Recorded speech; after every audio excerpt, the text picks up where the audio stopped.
rubber meets the road, we stand tall. Through the grit and grind, we answer the call. Voices rising loud like a storm untamed. This is where the difference gets its name. Get in the truck, ride the wave of the sound. The 99%, we're breaking new ground. It costs nothing to be kind, that's the creed. Join the 99, fulfill the need. Get in the truck, ride the wave of the sound. The 99%, we're breaking new ground. It costs nothing to be kind, that's the creed. Join the 99, fulfill the need. Hey, happy hump day and welcome to the 99% Radio Network here in the Fishbowl, broadcasting live from Fishbowl Studios here in Bedford, Texas. Man, where it's a beautiful day today, but we are looking at some plummeting temperatures coming up this weekend. We are proudly sponsored by Glenn Lawson and the Biker Wolfpack. Ow! Glenn can't be with us today because he is in sunny Florida. So write his number down because doing a bike giveaway. You're going to need his number because it's going to get icy out. So there's going to be a lot of accidents on the road. So you're going to need him on your side. Yeah. Yep. If you don't already. 737 the Wolf, 737 the Wolf, man.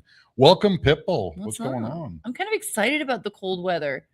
I lived in I was military, so we lived in a lot of places, but I remember the Midwest. I mean, you always had the extreme 4 seasons. And I miss that. I miss like a good winter, a good fall, the changing of the seasons. Now, but you know what? The problem here is the roads. It's the bridges. And like you said, man, the bridges just get so iced up, and we don't have enough salt here to melt them or plows. We are not prepared. We are definitely not prepared. We should be. I mean, you have one job 1 year, 1 day a year. You 1 day a year you have winter here. 1 day every 4 years. 1 day every 4 years. Yeah, you should have a stockpile of the de-icer by now. Yeah. So this weekend, and Texas is bipolar, man. It could be 70 degrees out Saturday and Sunday, and we don't even know about it. But they are gearing up for this bad weather. Remember to keep your pets inside, wrap your pipes, and just and prepare for electricity loss, because they are saying that we may be that grid may go down. They say they're prepared. They say they're prepared, but remember we were like 4 days in 2021, yes. 4 days or 5 days without power. And you know what I found out? Good word of thumb: if you're buying a house, look to be near a hospital, fire department, or police department, because you will never lose power. Yeah, those grids stay up. Yeah, you're in the emergency. We never lost power during that storm or whatever. Really? Nuh-uh. We were fine. We were right across from the hospital. We lost it for 5 days. And it was just horrible. It was a brutal time. Yeah, and you have a tin roof. Ooh, that was like an icebox. I bet. Yeah. Yeah, I think I had a fireplace. Man, I had the fireplace going all week. I would take a real fireplace. Yeah, but I got the little toot-toot. So we'll see what happens this weekend. This weekend, and I've been getting a lot of text, a lot of inbox messages about the Heroes in the Sky Memorial Ceremony at Texas Harley-Davidson. Now, we are still on.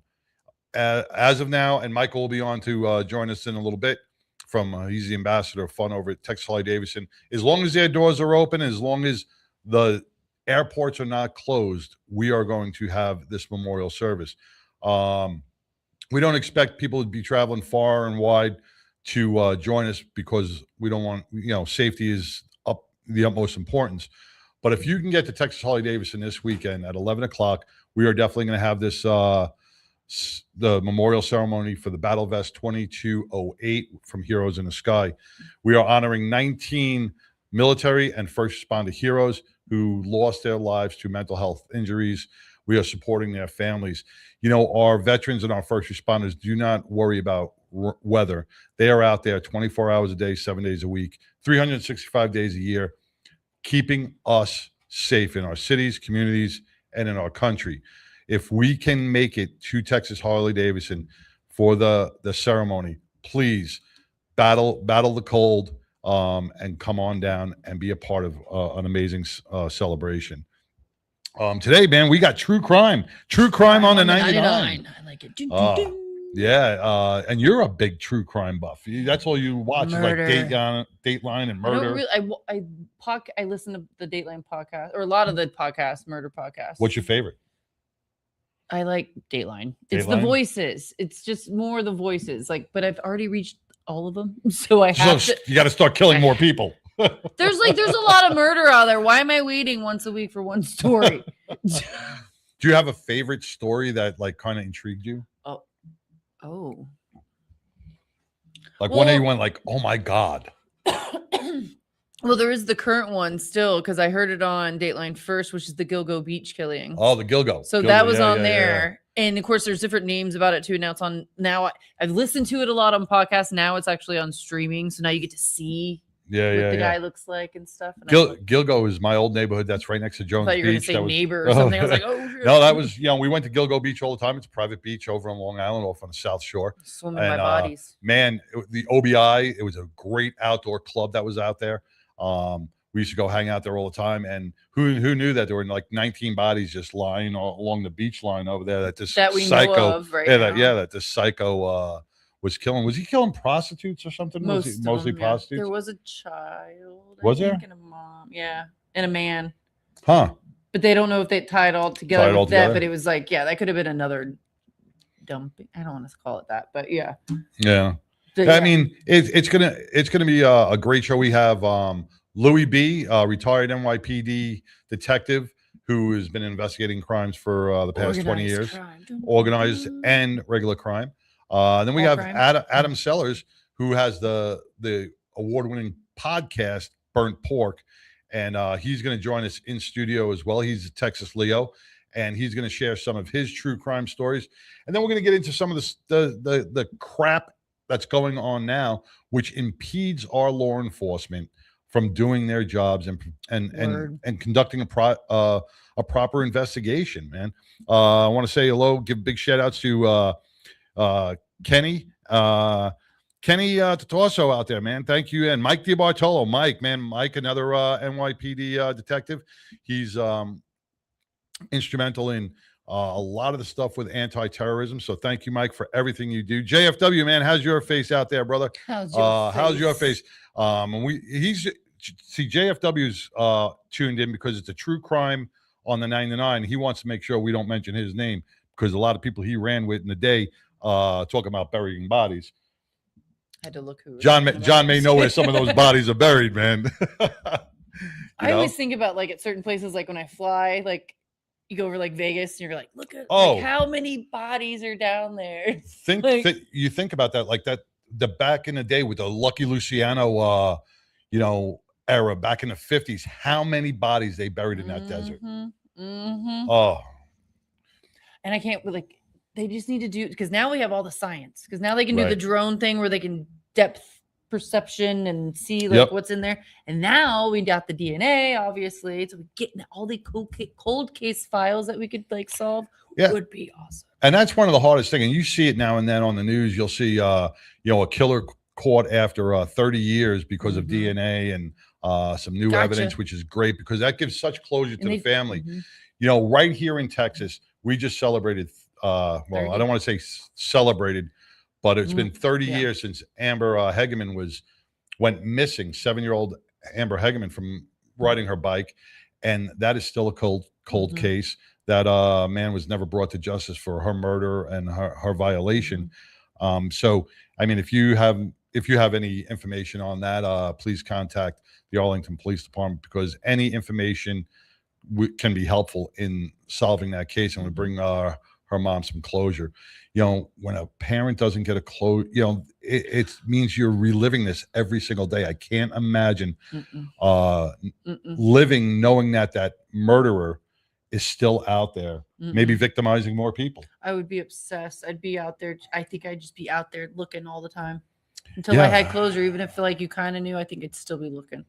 I don't know. Yeah, it's a horrible thing, man. So we want to bring closure to the families. I mean, we're going to talk to the NYPD. Closure is such a wrong word for that, though.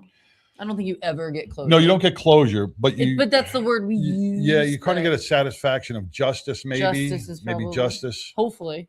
Yeah, you're right. Closure is never the right word, but satisfaction of justice that the killer was brought to justice. Knowing that you can now think of it instead of the worry, kind of you can go, okay, I hope you're at peace. Now you can actually have conversations with them and stuff like that. Maybe change the view of it instead of I don't know. No, you're right there. But change the chapter. Change a chapter of your life. So we're going to talk about that. We're going to get into some of this. Man, Minneapolis, it just, every time I turn on the TV, it just doesn't cease to amaze me. The what the left is doing, storming a church. Don Lemons, what the hell is wrong with you, man? Fuck is wrong with you? You should know that you do not storm a place of worship. You don't do that. It's all the things with him. I know. All the things. I know. I don't even know where to start. Just all the things with him. You storm a church. You disrupt their services. That is one of the most heartless things. You want to go disrupt an ICE agent from doing his job and risk getting blasted. That's fine. But when you want to storm a church with family and kids in there, just trying to that's everybody's place pray of and peace and worship. Peace, right? Can you imagine? Would they do that at a mosque? Hell no. No. Would they do that at a Muslim church or a Muslim? No. But they figure, it's Christians. Let's just jump in there and let's just they won't do anything. He says so many things, but lives a different life. Like damn the man, but you're married to the man.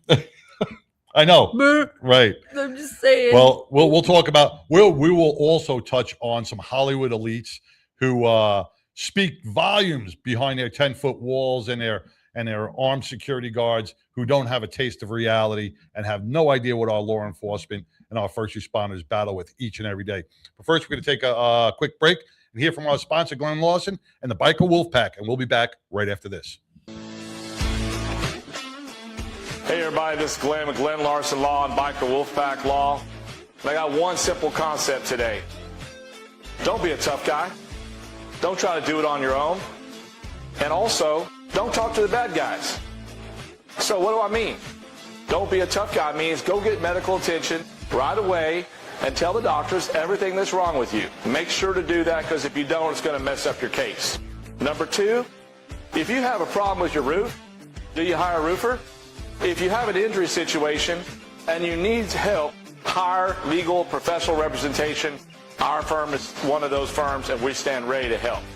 Number three, most importantly, heaven forbid, do not speak to the insurance companies without legal representation. That's it in a nutshell. Thanks for listening.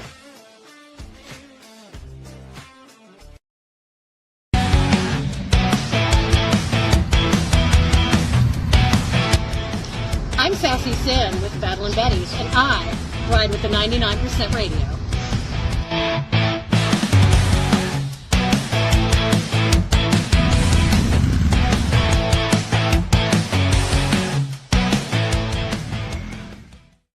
Leather Up will keep you safe while looking great with a huge selection of armored and casual flannel shirts. From beaded to sleeveless, Leather Up's got badass gear for all riders and all seasons. Leather Up with 3.5 million customers since 1999. Iconic biker brands like Milwaukee Leather and Hot Leathers to give you the largest selections anywhere. Comfort, variety, classic styling, and affordability with free same-day shipping on orders over $100. Visit leatherup.com and use the promo code MAYHEM for 20% off. I'm Santos Lopez of Orange County Choppers and born to ride for 45, and I ride with the 99.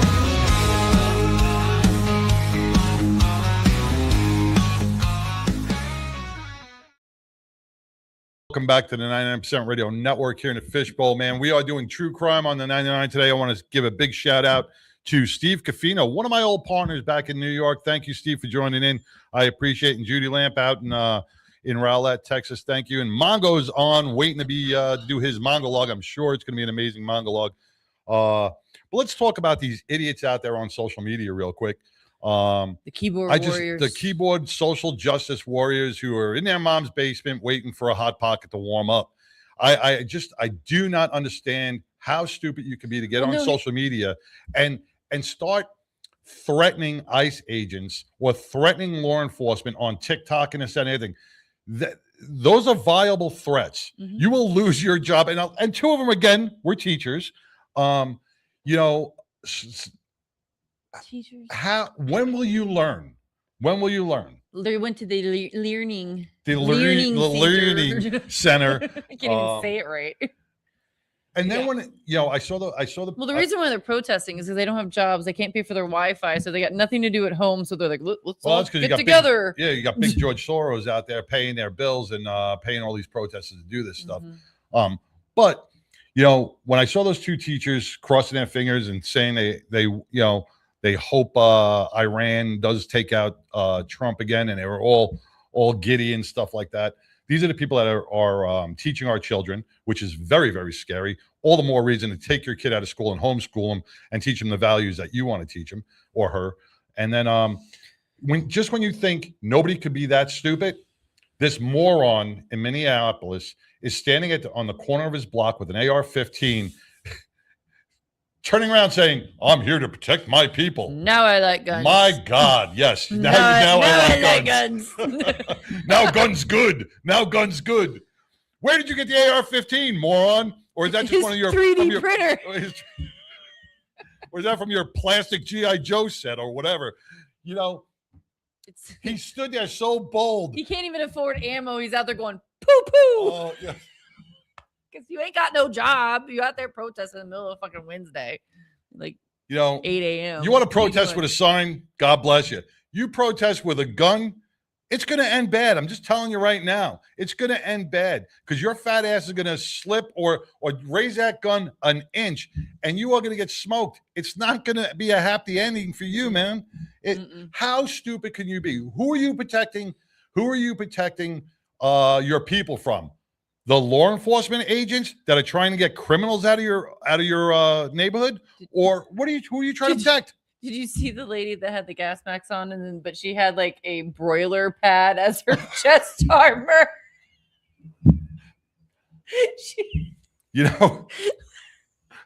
It's aluminum. I really want to blame this all on. I want to blame this all on COVID because I've never seen so many men in makeup and dresses and clown and furry outfits out there protesting. I didn't know cats could fight like that. Oh my God, it is so friggin' comical. It is. I just sit back with my popcorn, right? And it's hard not to battle back on some of the comments, but it's just like the little TikTok thing I made was like, a bee never tries to tell a fly that honey's better than shit. Right.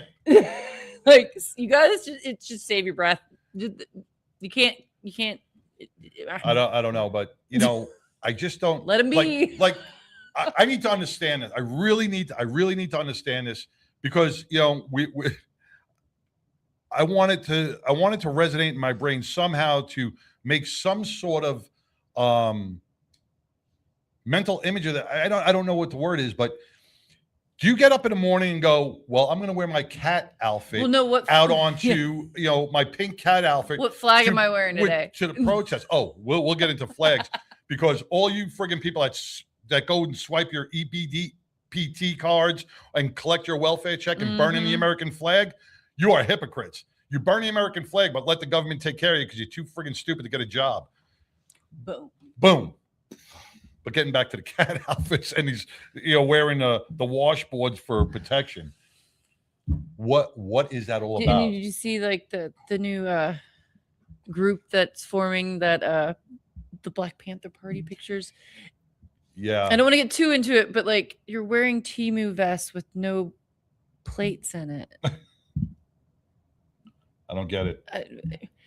It's not an outfit and a costume. This is not a role play that you're doing right now, people. Like you are testing some badass motherfuckers that don't play. Keep the role play in your bedroom, man. I'm gonna watch from my TV while it all unfolds. This morning, I turned on the news, man. I saw a bunch of people singing in front of the ICE facility, blocking the door so that the ICE officers couldn't get out of the facility. And all I'm thinking is if I was there, because it's got to be about 17 degrees in Minneapolis right now, and everybody's in these big coats and they're freezing. Which but you don't move very well. You're like, but they're out there protesting. I would get out there with a garden hose and just start spraying all these people down, man. I would just water balloons. Just start spraying them all down, man. Here, catch the flu. Did you get your shots? Did you get your shot? I hope you got your shot. Hope you're vaccinated. Oh man, it is so crazy. But There's something in the water. I think they're putting some shit in the water. they got to be. They're putting some estrogen in the water. Why can't we get back to the Reagan days where Democrats and Republicans got along and they argued about certain bills, but everything got passed and we were able to have a united country. Right now, man, we are fighting law enforcement. Law enforcement is not argue that, law enforcement is not the enemy. The American flag is not your enemy. Getting out there and protesting, violent protests, you have the right to protest peacefully. Get on a sidewalk and protest. Go protest your politicians. They're the ones that make this law. The only thing our law enforcement is doing is enforcing the laws that are on the books. Doing the job. And your social media, TikTok law degrees do not hold up in court. I'll tell you that right now, because everyone who has been on TikTok going, this is the law. You look up the law. It's not the law. It's half-assed. They're getting their source from The View. Yes. There are 5 educated women on there too, right? It's gotten crazy. Fucking whoopee. It's all just so humorous. It's just like everything you're going, and you just go, who ties your shoes? Who ties your shoes? I don't know. Who's a fat comedian that left the country? What's her name? Huh? I know the gay one did. Yeah, what's her name? Ellen? Huh? Ellen? Not Ellen. She's not fat. That's why I was confused. She left the country. The one that's got Trump derangement syndrome. Rosie. No, Rosie O'Donnell. Right? Rosie O'Donnell? Yeah. Is that her? Well, he doesn't like her. Yeah, I heard she's coming back. She moved to England, and now I heard she's coming back because she thinks America needs her. No, we don't. She's gonna make America great again. All you do, man, is you give people high cholesterol. That's all you do, Rosie. Stay in England where you belong. I don't think they want her. That's why they're like, wait, go back. Yeah. Oh my God. These celebrities are so high and mighty that they really think their voice counts. I really don't see as many talking as I used to. Well, now a lot of them got smart. A lot of them got smart and said, we're just going to shut the fuck up. And the paycheck is important, isn't it? That paycheck learned. You saw other people fall off that. They're like, oh no, I ain't getting blacklisted. I got to do, half of them are probably doing OnlyFans. I already did porn. That didn't work. Can't do anything else. But the celebrities too, man. You're nothing but you're paid actors. Act. That's all. People want to go see you on the big screen. That's entertainers. All. They don't want to hear you talk about politics. They don't want to do it, man. Not on a public puppy. If you have your little private little page, you want to do it on whatever. Yeah, but don't go to the Golden Globes and start spewing wearing your a cape that says "fuck ICE" or something like. Oh, come on, girl. Yeah, it's amazing how all of these people want to get involved, but none of them have got skin in the game. None of them got skin in the game because if something happens, the first person they're going to call, the first place they're going to call is 911. Oh, someone's breaking into my house. Well, guess what? You defunded the police, or you fought against the police. Speaking of houses, you should have no rights to the police department. They've got a 17-room mansion. They've got plenty of room to house. No, they've got plenty of room to house all these illegal immigrants that they love so much. But not one of them will. Well, no. Put them up in your house. Yeah. You take care of them. That's right. Yeah. Pay for them and Okay. Woo. Well, that was a pretty decent segment. But like I said, I'm gonna tell you again, man. The 99% Radio Network supports all our law enforcement, all our veterans, and anybody who's out there doing the job to protect us from criminal elements into our country, man. If you don't like our views, then you can always go to a different channel, go watch The View, or go wherever you want to go. But we support our men and women of ICE. We support all our law enforcement across the country, no matter what they do. If they're a correction officer, like somebody turn around and goes, oh, these ICE agents are only promoted correction officers. Doesn't matter. They swore to take an oath. They wore a badge. They do not. Our law enforcement officers, no matter what position you're in, they will lay down their life for you, and they don't ask your gender. They don't ask your religion. They don't care what color you are. The 2,000 plus first responders who ran into the towers didn't judge people on their color, creed, sexual orientation. They went there to save lives for humanity. And that's what every one of our law enforcement officers do each and every day. Word. And if you can't accept that, then change the channel and go watch something else, man, because that's something that we are very passionate about here on the 99% Radio Network. So Word. Well, speaking about words, we're going to hear a lot of words from Lori Montoya with Biker Down, talking about motorcycle safety, positive words, hopefully. But she, I'm sure she's listening. She probably heard this whole rant. She's gonna chime right in. So we're going to take a quick break. We're going to bring back Lori Montoya with Biker Down after this.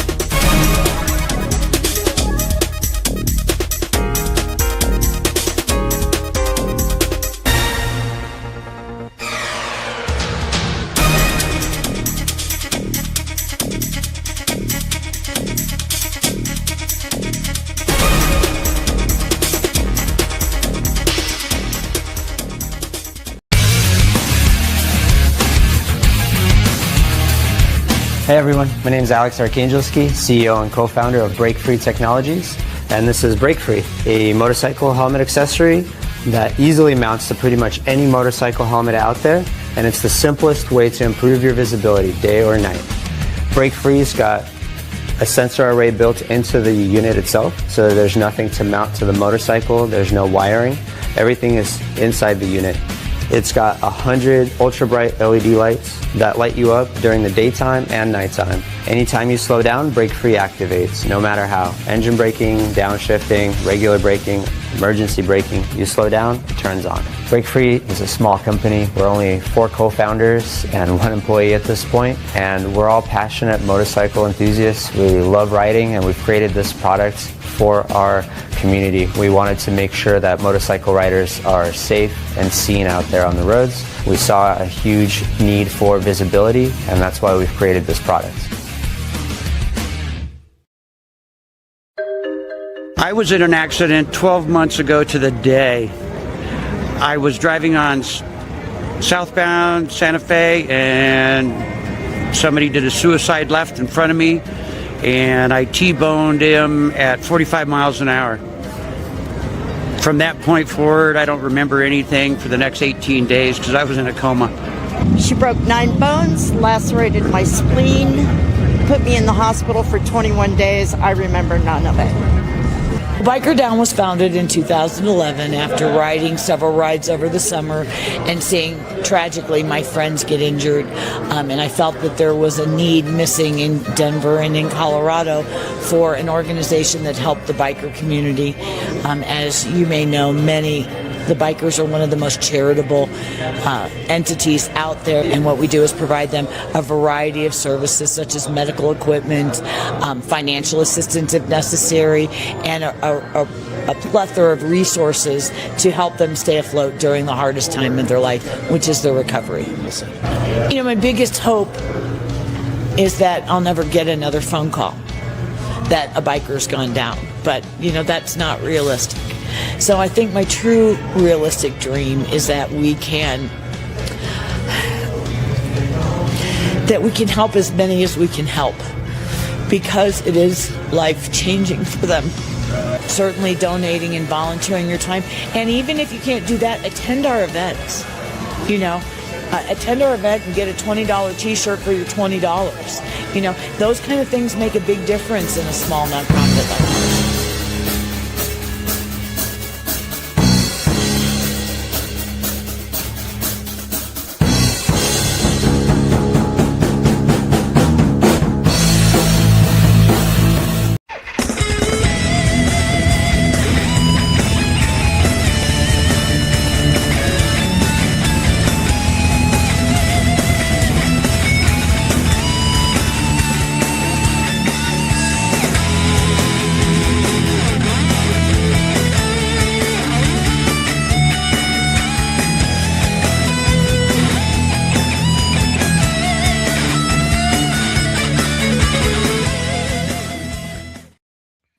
Hey, welcome back to the award-winning 99% Radio Network here in the Fishbowl. I want to give a big shout out to Cuffs, Melanie, who's listening. Cuffs, what's going on, man? I hope I see you out in Hockley for the Thin Blue Line LEMC Fajita Cook-Off on January 31st down in Hockley, Texas, man. I hope I see you down there. And Deborah Johnson, mom's listening. Mom's listening. All right. I'm always listening. Hey, Lori, how you doing? Thank you for tuning in. Good. We got Lori Montoya with Biker Down on. Hey, Lori, where is Lori today? I'm still home in Colorado. I'm here till the end of the month. And then I'll start my traveling schedule. But you guys almost had a surprise visitor today in your studio because my daughter and I were she's in Dallas, and I was going to fly to Dallas. There's a show called WISA, which is Western accessories and where you go to do all your buying. And that's going on in Dallas right now. And she could have came on. She could. I know, but we were gonna just like show up and that would have been great and stuff. So it gets me in that mindset that we need to plan something in February for me to come and do a live segment with you guys, because throughout the segment you guys talk about a lot of things that are truly I'm passionate about, like you guys. And I've got my Be the Kind of American Worth Fighting For, and also be the kind of American worth protecting. Without a doubt. I mean, if we and that's what I love about the biker community. The biker community holds unity together, and it's going to be the biker community that's going to stand up when things go bad, because they stand up for every organization, every foundation. They are the first ones out to do fundraisers, and they are going to be the ones who are going to fight for this country. It's going to be our biker community that's going to stand up and protect everybody. That's why one of my favorite T-shirts I do is from Jason Aldean. Try this in a small town. Try that bullshit in a small biker community and see how biker bar. and see how well that goes for you. Yeah. Yes. And stuff. Yeah. It won't turn out well. It won't turn out well. One of the things that we talked about last week that I think is super important is we were talking about the difference between lane filtering and lane splitting. Yes. And so I kind of wanted to elaborate a little bit more on that. Lane splitting is riding between lanes of moving or slow moving traffic. So you're in a traffic, we all have traffic in Dallas and here in Colorado. And it just means that you can ride through the traffic without anything. And that's why it's primarily only in the state of California. It is very dangerous. It startles drivers. I mean, I get startled and I know about lane splitting, and all of a sudden a little sport bike just comes zooming by you. And I hate to profile because, we support all bikers that ride, but it is a lot of this is going on dangerously with the guys that ride the sport bikes. So Lori, you brought up a good point. And, you see all those YouTube videos of these guys with their motorcycle cams, and they are whipping between cars, lane splitting. And I know it's like an adrenaline rush and it's a lot of fun, but, you must see and hear, like, a lot of these accidents that happen on bikes are preventable. It's just bikers doing stupid shit. Well, yeah, it goes back to what we were talking about, the other day. And both of you are bikers. So, I'm following behind my husband and we come up to an intersection. When I go through an intersection, I immediately go to his left. And the reason I go to his left is if somebody's going to get hurt, and I hate to say it that way, but this is what he wants, is he wants to block for me. Right. Mm-hmm. He's got the bigger insurance policy. Right. Life insurance. If we're turning left into our subdivision, I turn inside of him. So what I'm saying is that people need to really consider taking classes about more defensive type of riding. This isn't a matter of whether you know how to ride a bike or not. It's a matter of, do you know how to quickly stop your bike? Shifting down super, super fast. I mean, I thought the first time I did it, my bike was going to blow up. but you can shift down really quick. You can really slow that bike down. I know I rarely use my front brake versus on my freewheeler, I can use my back brakes. That's see, I got the tri-glide. Yeah. So I moved from the ultra classic to 2 wheels to 3 wheels. So I can't lane split.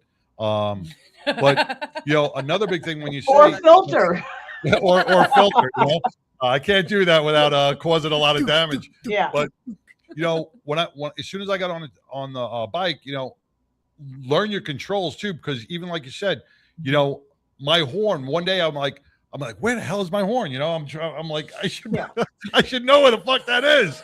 But speaking of horns, something that we have featured before is something called a screaming banshee, and it's a horn that is super loud. The decibels on it is 5 times louder.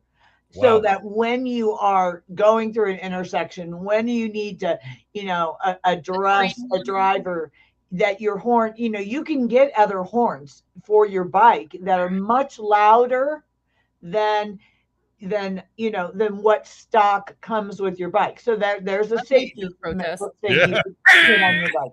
Yeah, I mean, look up the word screaming banshee. I've got actually two of them. One we're going to give away at the expo.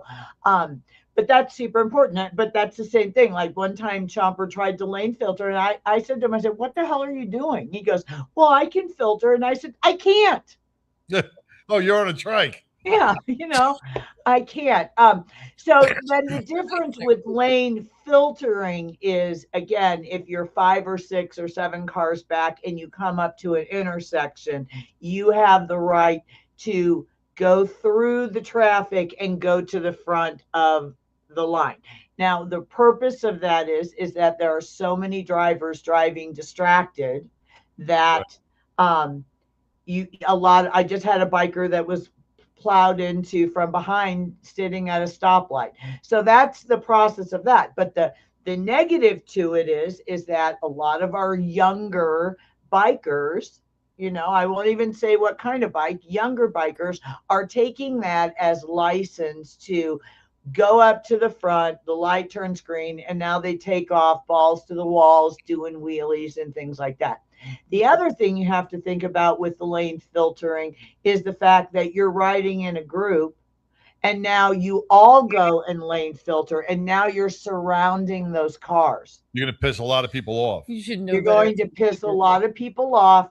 They're not going to like that sense of entitlement, and they may do something to not hit you, but try to prevent you from getting in front of them. So it isn't that you can't, there aren't times that it could prove useful. You're in Dallas, well, you can't do it, but I'm in Las Vegas and it's 120 degrees and I'm stuck in traffic. Yes, we talked about it. It's air cooled. I got to keep my bike moving, everything else. It's meant to keep you safer.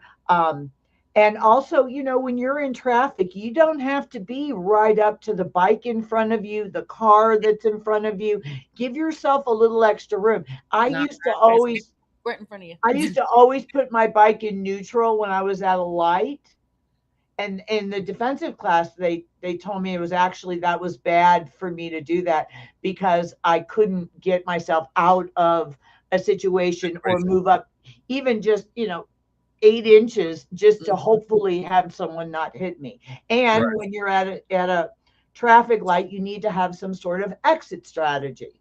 So if my bike's in neutral, by the time I put it in first and start to go, I've probably left myself in harm's way. So, again, with that too, and I'll bring up another point. I see a lot of bikes when they pull up to a light, they'll be right on the center bumper of the car in front of them. Stay off to either the right or the left side, because you have a distracted driver. If he's on his phone coming to that light, he's not going to see you. He's going to plow right into you and crush you between the 2 cars. So you always want to be observant on and have an exit strategy. And Watch yeah, that. have an exit strategy. Exactly. Exactly. So that was something that, I really wanted us to kind of elaborate on. In 2023 in the state of Texas, they passed House Bill 4122, which amended the Texas Transport to explicitly prohibit operating motorcycles in between lanes of traffic moving in the same direction. So, while we're talking about it, now we're telling people about it. Please don't think, that you can do it, because you will get fined between $175 and $250 and stuff. Yes. One of the other things that I kind of wanted to really talk to you guys about is the fact that Daytona is coming. Mm-hmm. And a lot of you are going to want to ride to Daytona. And the one thing about Daytona that you have to be really careful about is the fact that Daytona has the worst personal injury laws in the state, in the country. So Really? you are riding to Daytona for Daytona Bike Week and you get hit. Understand that in the state of Florida, liability only is $10,000. That ain't gonna cover you. That ain't gonna cover your medevac. It's not going to cover your ER bill or anything like Oh. that. And so now you get hit by an underinsured or $10,000 driver, and you're in Daytona for 2 or 3 weeks recovering and things like that. You have got to absolutely have the right insurance for. And I really hate to talk about this every single week, but also Florida does not require motorcycle riders to carry traditional liability. Mm-hmm. So, there's a lot of traffic in Daytona, and it's really critical that you have the means to have your own financial responsibility. And what does that mean? It really means carrying underinsured and uninsured motorists. It's a state where, by chance, there's a predominantly much older people there that are driving. Maybe they shouldn't be driving. Maybe their son pays off their car and puts only liability only on mom. Big old Cadillacs and It's also a state where you don't have to wear your helmet. And while we all love, and here in Colorado, I love having the choice of whether or not to wear a helmet. It can be the difference. The only two things on the body that cannot be fixed is the brain and the spine. We found that out in Minneapolis. You can't fix stupid. No, you can't. You can't fix those brains. Yeah, and liability only is just not going to be enough. And as I mentioned last week, and it still rings true on the 21st of January, I have not had one single motorcycle accident where the biker had more than liability only. And I don't know what to do to empower you guys to get the right insurance, but you're doing yourself such a disservice. You really are. The guy that was in Florida, he's like, well, Mom, my insurance was only $10 a month. And it's the old Latin saying, the cheap becomes expensive. Well, it's because everybody's got the "it's not going to happen to me" attitude until it does. Yeah, and it's happening so much more frequently that you just got to. I implore everyone watching this to please get insurance that gives you underinsured and uninsured. Even a $10,000 or $15,000 med pay. MedPay will help you with your medical bills. But what I'm worried about is I personally could care less about the medical bills. What I really care about is you having the money to keep your nose above water. No friend, no organization, no family members are going to be able to financially keep you going for 3, 6, 9 months of $2,200 a month house payment or rent payment and your utilities and your credit card bills. And just think about what your average budget is every month, and times that times 3. And if you own your own business, call AFLAC, get short-term disability of some sort, get the accident policy through Biker Down. We've talked about that before, but you're in a a moment where you could start budgeting for that now for the year. And Daytona's coming up, and hundreds of thousands of people are going to head to the state where you are not going to be protected. And I just implore everyone to go to Biker Down, get an insurance review. Please get on your phone, download the app, and please just try to be more proactive with your writing. Pick 2 or 3 things. I will get the underinsured. I will take the accident scene management class. I will learn how to render proper first aid. Do something, make the pledge today that within the next 30 days, you will do one of those things to make it safer for you out there when you ride. 100%. And, repetition is key and you say you keep saying this, but we have to say this each and every week. You have to bring this up each and every week because one day it will resonate.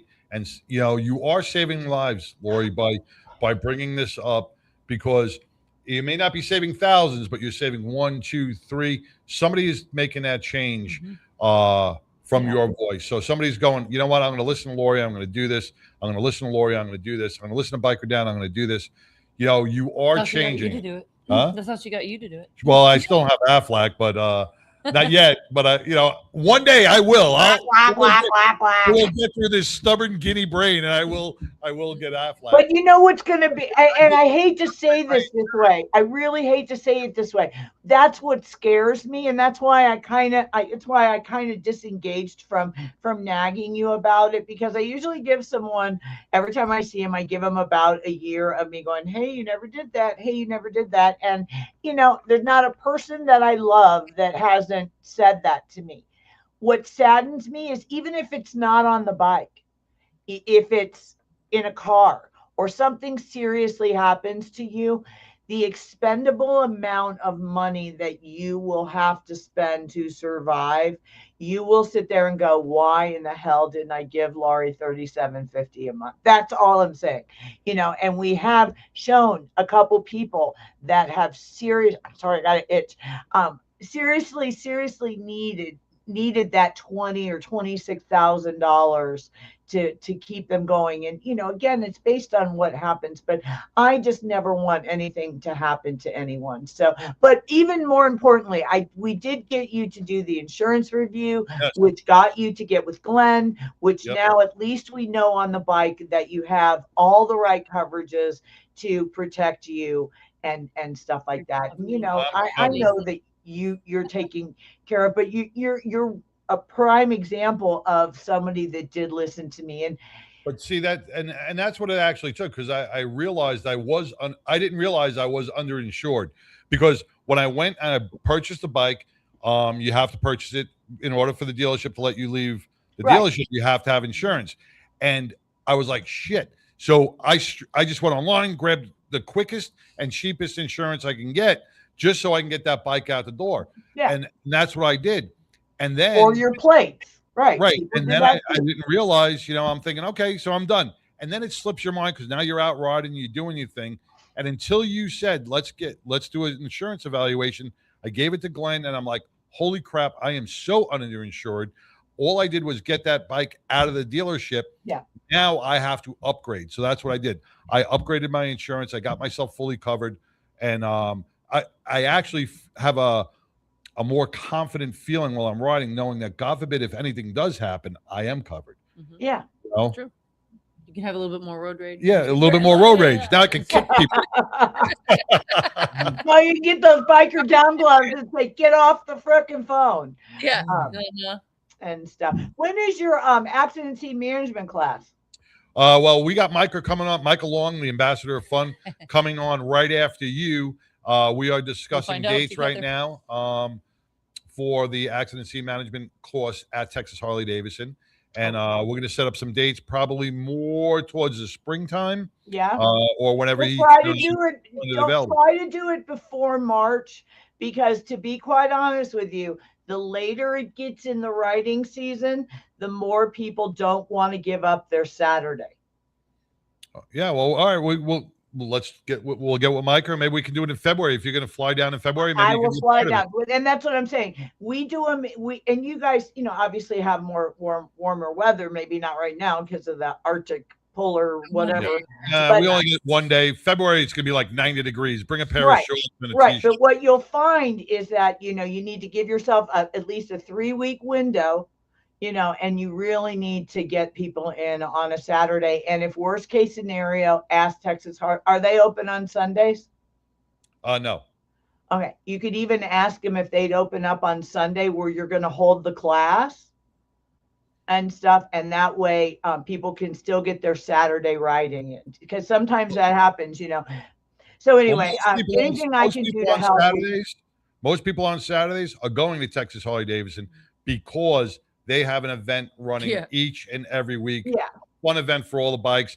So people that's their ride. They ride from wherever they are to Texas Harley Davidson to enjoy the fun at Texas Harley Davidson. And just make sure they give you guys a little something when they register, just to make sure they come. Because I used to give them away for free, and I'd have 30 people, and then 10 would show up, and then you have all the materials, because it's really hard when you have that opportunity to go ride, that to commit to that. But anyone who's considering taking that class, I commend you. I've been doing them for over 15 years, and I've had doctors, trauma nurses, combat medics that have done it. I've never, ever had somebody say this was a waste of my time.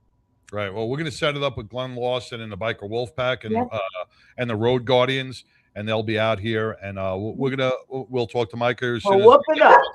And we'll get you in here, and we'll run an excellent class. Lori, thank you so much for everything. Enjoy your days, and we will see you next week. Okay, I will be there. Thank you. All right, love you. I love you too. Talk soon. All right. Lori Montoya with Biker Down. One thing she's always preaching is the insurance, and we preach it as well. Get the insurance, get the proper insurance, get an insurance evaluation from Glenn Lawson. He will do it for free. He'll check over your insurance and say, hey, you're faulty here, you're faulty there. And who knows, maybe for just an extra $30 a month, you can bring yourself up to speed. We're going to bring in Micah Long, the ambassador of fun with Texas Harley Davidson, to talk a little bit more about maybe that and some upcoming events right after these messages. Biker Wolfpack Law is a safety organization founded by myself alongside Robert Howell, with the primary focus of motorcycle safety, advocacy for injured bikers, and just general protection for those injured while riding motorcycles in the great state of Texas. Biker Wolfpack Law is a division of Glenn Larson Law Injury Attorneys, which is my firm. What's different about Biker Wolfpack Law is it's a community-based, event-based connection component to make sure that motorcyclists have all of the safety information they need, all of the legal information they need, and frankly, if needed, that full-blown legal advocacy in times of injury through no fault of their own. One of our big events is we do ASM classes, which are accident scene management classes, which are put on with the Road Guardians, group of riders that are usually EMTs, doctors, nurses that also ride. And so they know what can happen when you're out there by yourself. And so it's a very intense class, like how to do tourniquets, how to get a helmet off of a person without hurting their neck more, how to get somebody out of the middle of the road. We do those a couple times a year, and the more safe riders are out there, the better it is. The second division and component of Biker Wolfpack Law is to sponsor local musicians at bike nights or other community events that involve motorcyclists, but also just the community as a whole. And then third is larger charity organization events or rides to get out in the fresh air and have some fun. What I love most about representing bikers and motorcyclists across the great state of Texas is really one thing. It's about hearing the story. It's about going to motorcycle events, constantly meeting new people and making new connections. One of the reasons why I started Biker Wolfpack Law was to defeat and counteract many of the biases that are out there that, quote, motorcyclists are just dangerous.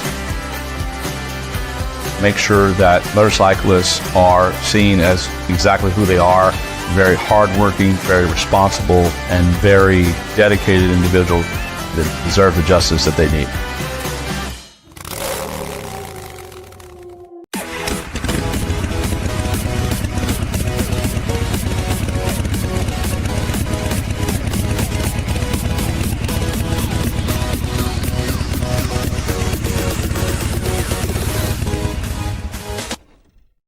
Hey, welcome back to the 99% Radio Network here in the Fishbowl, man. We had Lori Montoya with Biker Down, and now we got the ambassador of fun, Micah, along with Texas Harley Davidson. What's going on, Micah? Hey, that's me. That's you. That is me. Not much, man. Just happy to have on. Thank you again for having me on your show. Always. You were a part of the team. You know, you were just wrapping up an amazing chili contest, the chili cook-off from the Hog chapter over there, man. That was a lot of fun. That was a lot. And that was some good-ass chili. It was good. There was some really good chili in there, man. I was impressed. Yeah, and you had a great crowd out there. Good crowd.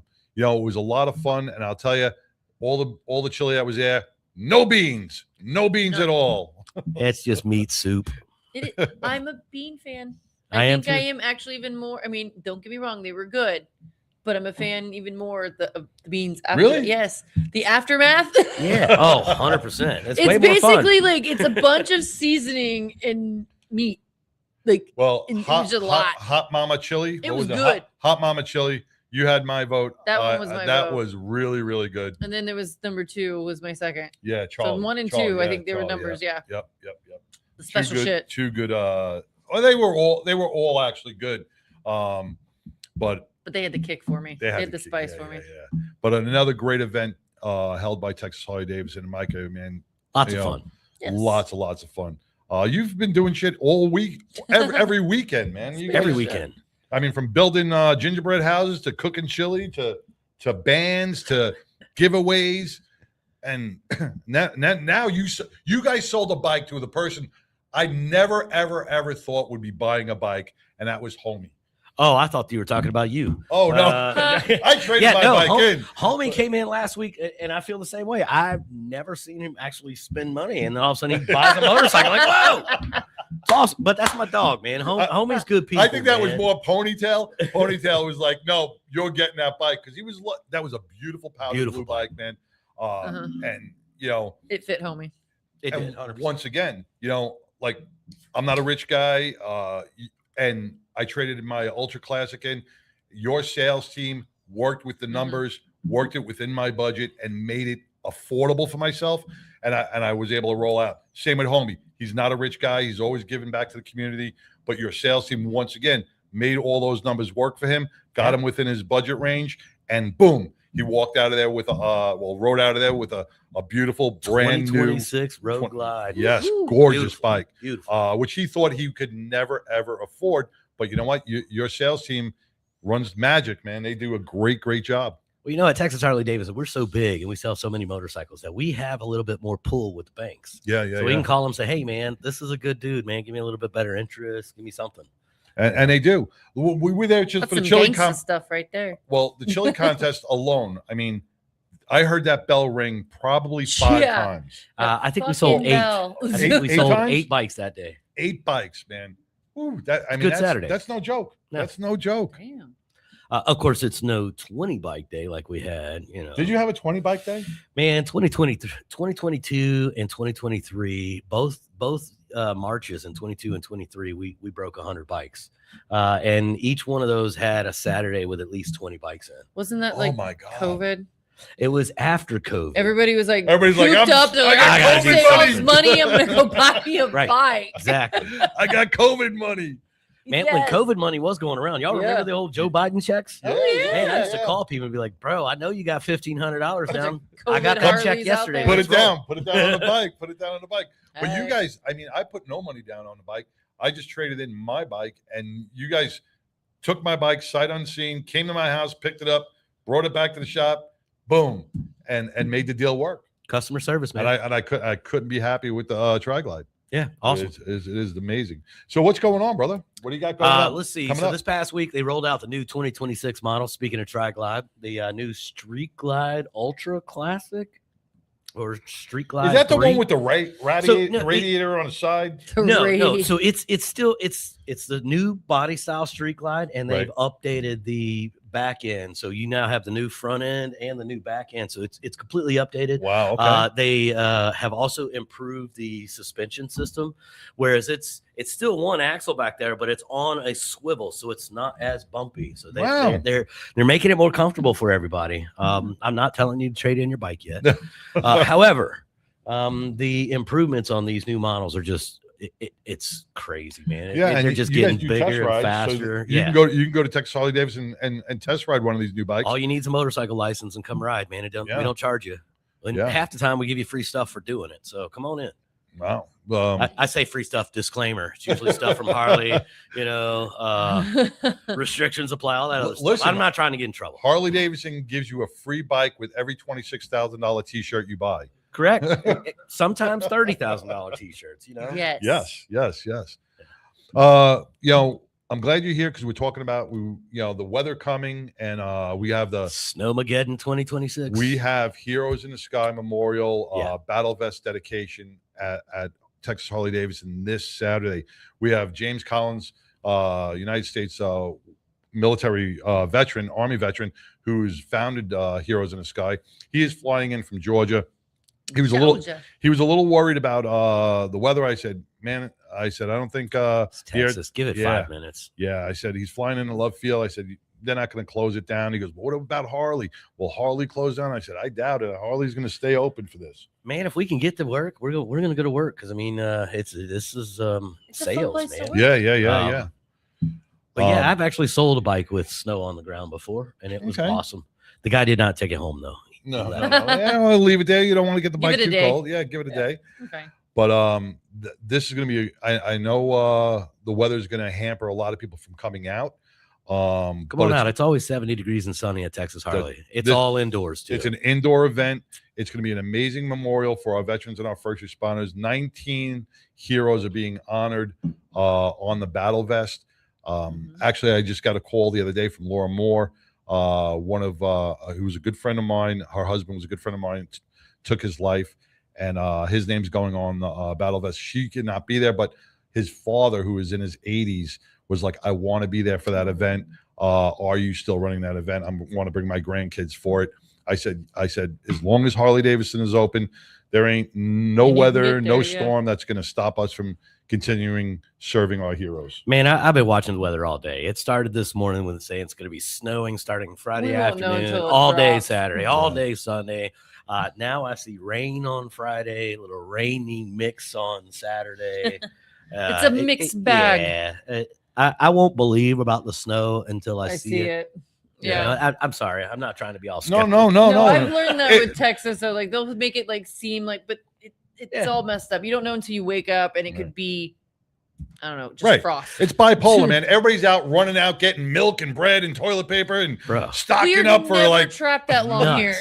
Hey, I don't care how cold it gets here in Texas. It's still going to warm up in 3 or 4 days. There's going to be a DoorDasher out there working. 12 cases of water at my house. It's just silly. No. But there are people Toilet out paper. there are people out there right now just like loading up on toilet paper. How much are you going to shit in 4 days? I'm going to go get vodka and smokes. Yeah, go to the liquor store. That's what you need, man. Speaking of toilet paper, they got that unlimited roll now. It's like this big. You just need like 2 of those. Yeah. I've seen that. I saw a lady with like 6 gallons of milk in there. I'm like, she's got cats. Yeah, she might be the cat lady. She might be the cats. But so I mean, you guys right now is your time to plan everything for like just March and April and May. We got some big events coming up. Huge events, man. So I've got a partner in crime over there. Her name is Trinity, and she and I have been putting our head together and coming up with all the events basically for the entire year. We have sat in my little office over there and brainstormed for days. Just this month, we've got the Battle Vest presentation this weekend, which we did get a honor guard. They'll be there to present flags. Very nice. Very nice. Kind of weird though. They're not leaving the flags. They're going to like present them and then take them with them. So it's fine. It's fine. Oh, it'll be fine. Yeah. Okay. No. Well, they usually take them after the ceremony. That's kind of what I thought. The guy was like, "Yeah, but we're not going to stay." So I'm like, "Oh, okay, whatever." As long as it's the weather. As long as the colors are presented, that's all that matters, you know. So we're going to present the colors, and then thank God for them to be out there. You guys have the bagpipes playing. I'm super stoked. I love bagpipes. Yeah, there's something about he's a retired Chicago police officer. We won't hold that against him. Yeah, he has played the bagpipes at almost every 9/11 memorial across the country. He has done stair climbs. He is a huge supporter in our our law enforcement community. And when he heard about this, I reached out to him. I said, hey, would you mind? He jumped right on board. He goes, I would be honored to play in Harley Davidson and for Heroes in the Sky. Oh, that's so awesome, it's going to be man. great. It's going to be great. You know, with the Harley Davidson connection there, you know, the first dealership Harley Davidson was Chicago, actually. Was it really? It was. We got started in Milwaukee, but the first dealership actually opened in Chicago. I didn't know that. That's little Harley Davidson trivia. Little side note. Yeah. Wow. And then let's see. The last Saturday of the month, we have our first performance workshop and a 3 performance workshop over the next 3 months. You have to attend all 3 of our workshops. At the 3rd workshop, we're actually going to give away a stage 4 kit for somebody's motorcycle. So all you got to do is come and hang out and watch them build bikes, ask the tech questions. Really? Show up next month. This month we're doing stage 2, which is a cam and some bars. Next month we're doing a suspension build, and then the following month we are doing something that I'm not allowed to talk about. But strippers involved? It's not. No, it's not going to be able to be warranted, if that makes sense. I got you. Okay, I got you. So we're going to do something like really crazy that we've never done at Texas Harley Davidson. Do you have anything about tightening up baffles on bikes? Tightening up baffles? No, we usually just remove those. Yeah. Right out. Yeah. Baffle came out. Driving down the road, the baffle came right out of the back. the bike. I'm like, what the hell is that? Just dangling on the back. Yeah. Be all right. Duct tape. Fine. Let's see. Just kidding. February, we've got LD Bell and Trinity High School coming through February 7th for their second chili cook-off with us. Yeah, they have the drum lines with that, man. If you guys haven't seen these high school drum lines, they're amazing. These They kids made a movie just about that. man, they do things that I can't even imagine. One thing about LD Bell, and I'm glad you brought that up with the drum lines. LD Bell was featured this year in New York. They were featured this year in the Macy's Day Parade, which is such a high honor for a Texas high school. This band is amazing. I live right behind LD Bell, and I can hear these kids practicing, and it is these kids They were are wonderful. terrific. Yeah, they were terrific. I watched it live. I watched the Thanksgiving Macy's Day Parade every And you year saw while LD I'm Bell cooking. out there, man? Yeah. Yeah, So John, one of the kids' fathers, John, has become one of my friends. Okay. Imagine that his name is John. Anyway, long story short, John has bought 2 motorcycles since last year when they brought the LD Bell in the first time. He's a part of our Hog chapter. He rides all the time, and we Awesome. talk nonstop. Well, John was actually at that. So when he was up there, I was texting him saying, man, I'm watching you guys live. And he was like, aren't they so good? I'm like, yes, they were really good. So they will be at Texas Harley Davidson on February 7th, the first Saturday. First Saturday of February. Come out, and they're going to be doing chili. They're going to be making chili. So they're not actually cooking the chili on site. It's a fundraiser type. They're Okay. going to bring it in, Okay. and the drum lines are going to play. We're going to have a bunch of people out there. It'll be a good time. That'll be a Last year lot was of fun. Fantastic time. All right. Well, then I will be out and there then let's supporting. see, February 14th. That's our Sweetheart ride. Everybody that rides with me on a loop ride that I'm hosting, I think we're going to go up around Lake Worth and back. Nice. Everybody that rides that ride with me is going to get entered into for a chance to win a one-night stay at the Drover Hotel. One night stand. A one-night stand with Micah. Stay, folks. Stay. A one-night stand with Micah. What are you overthinking? I was like, Don't get me in trouble now.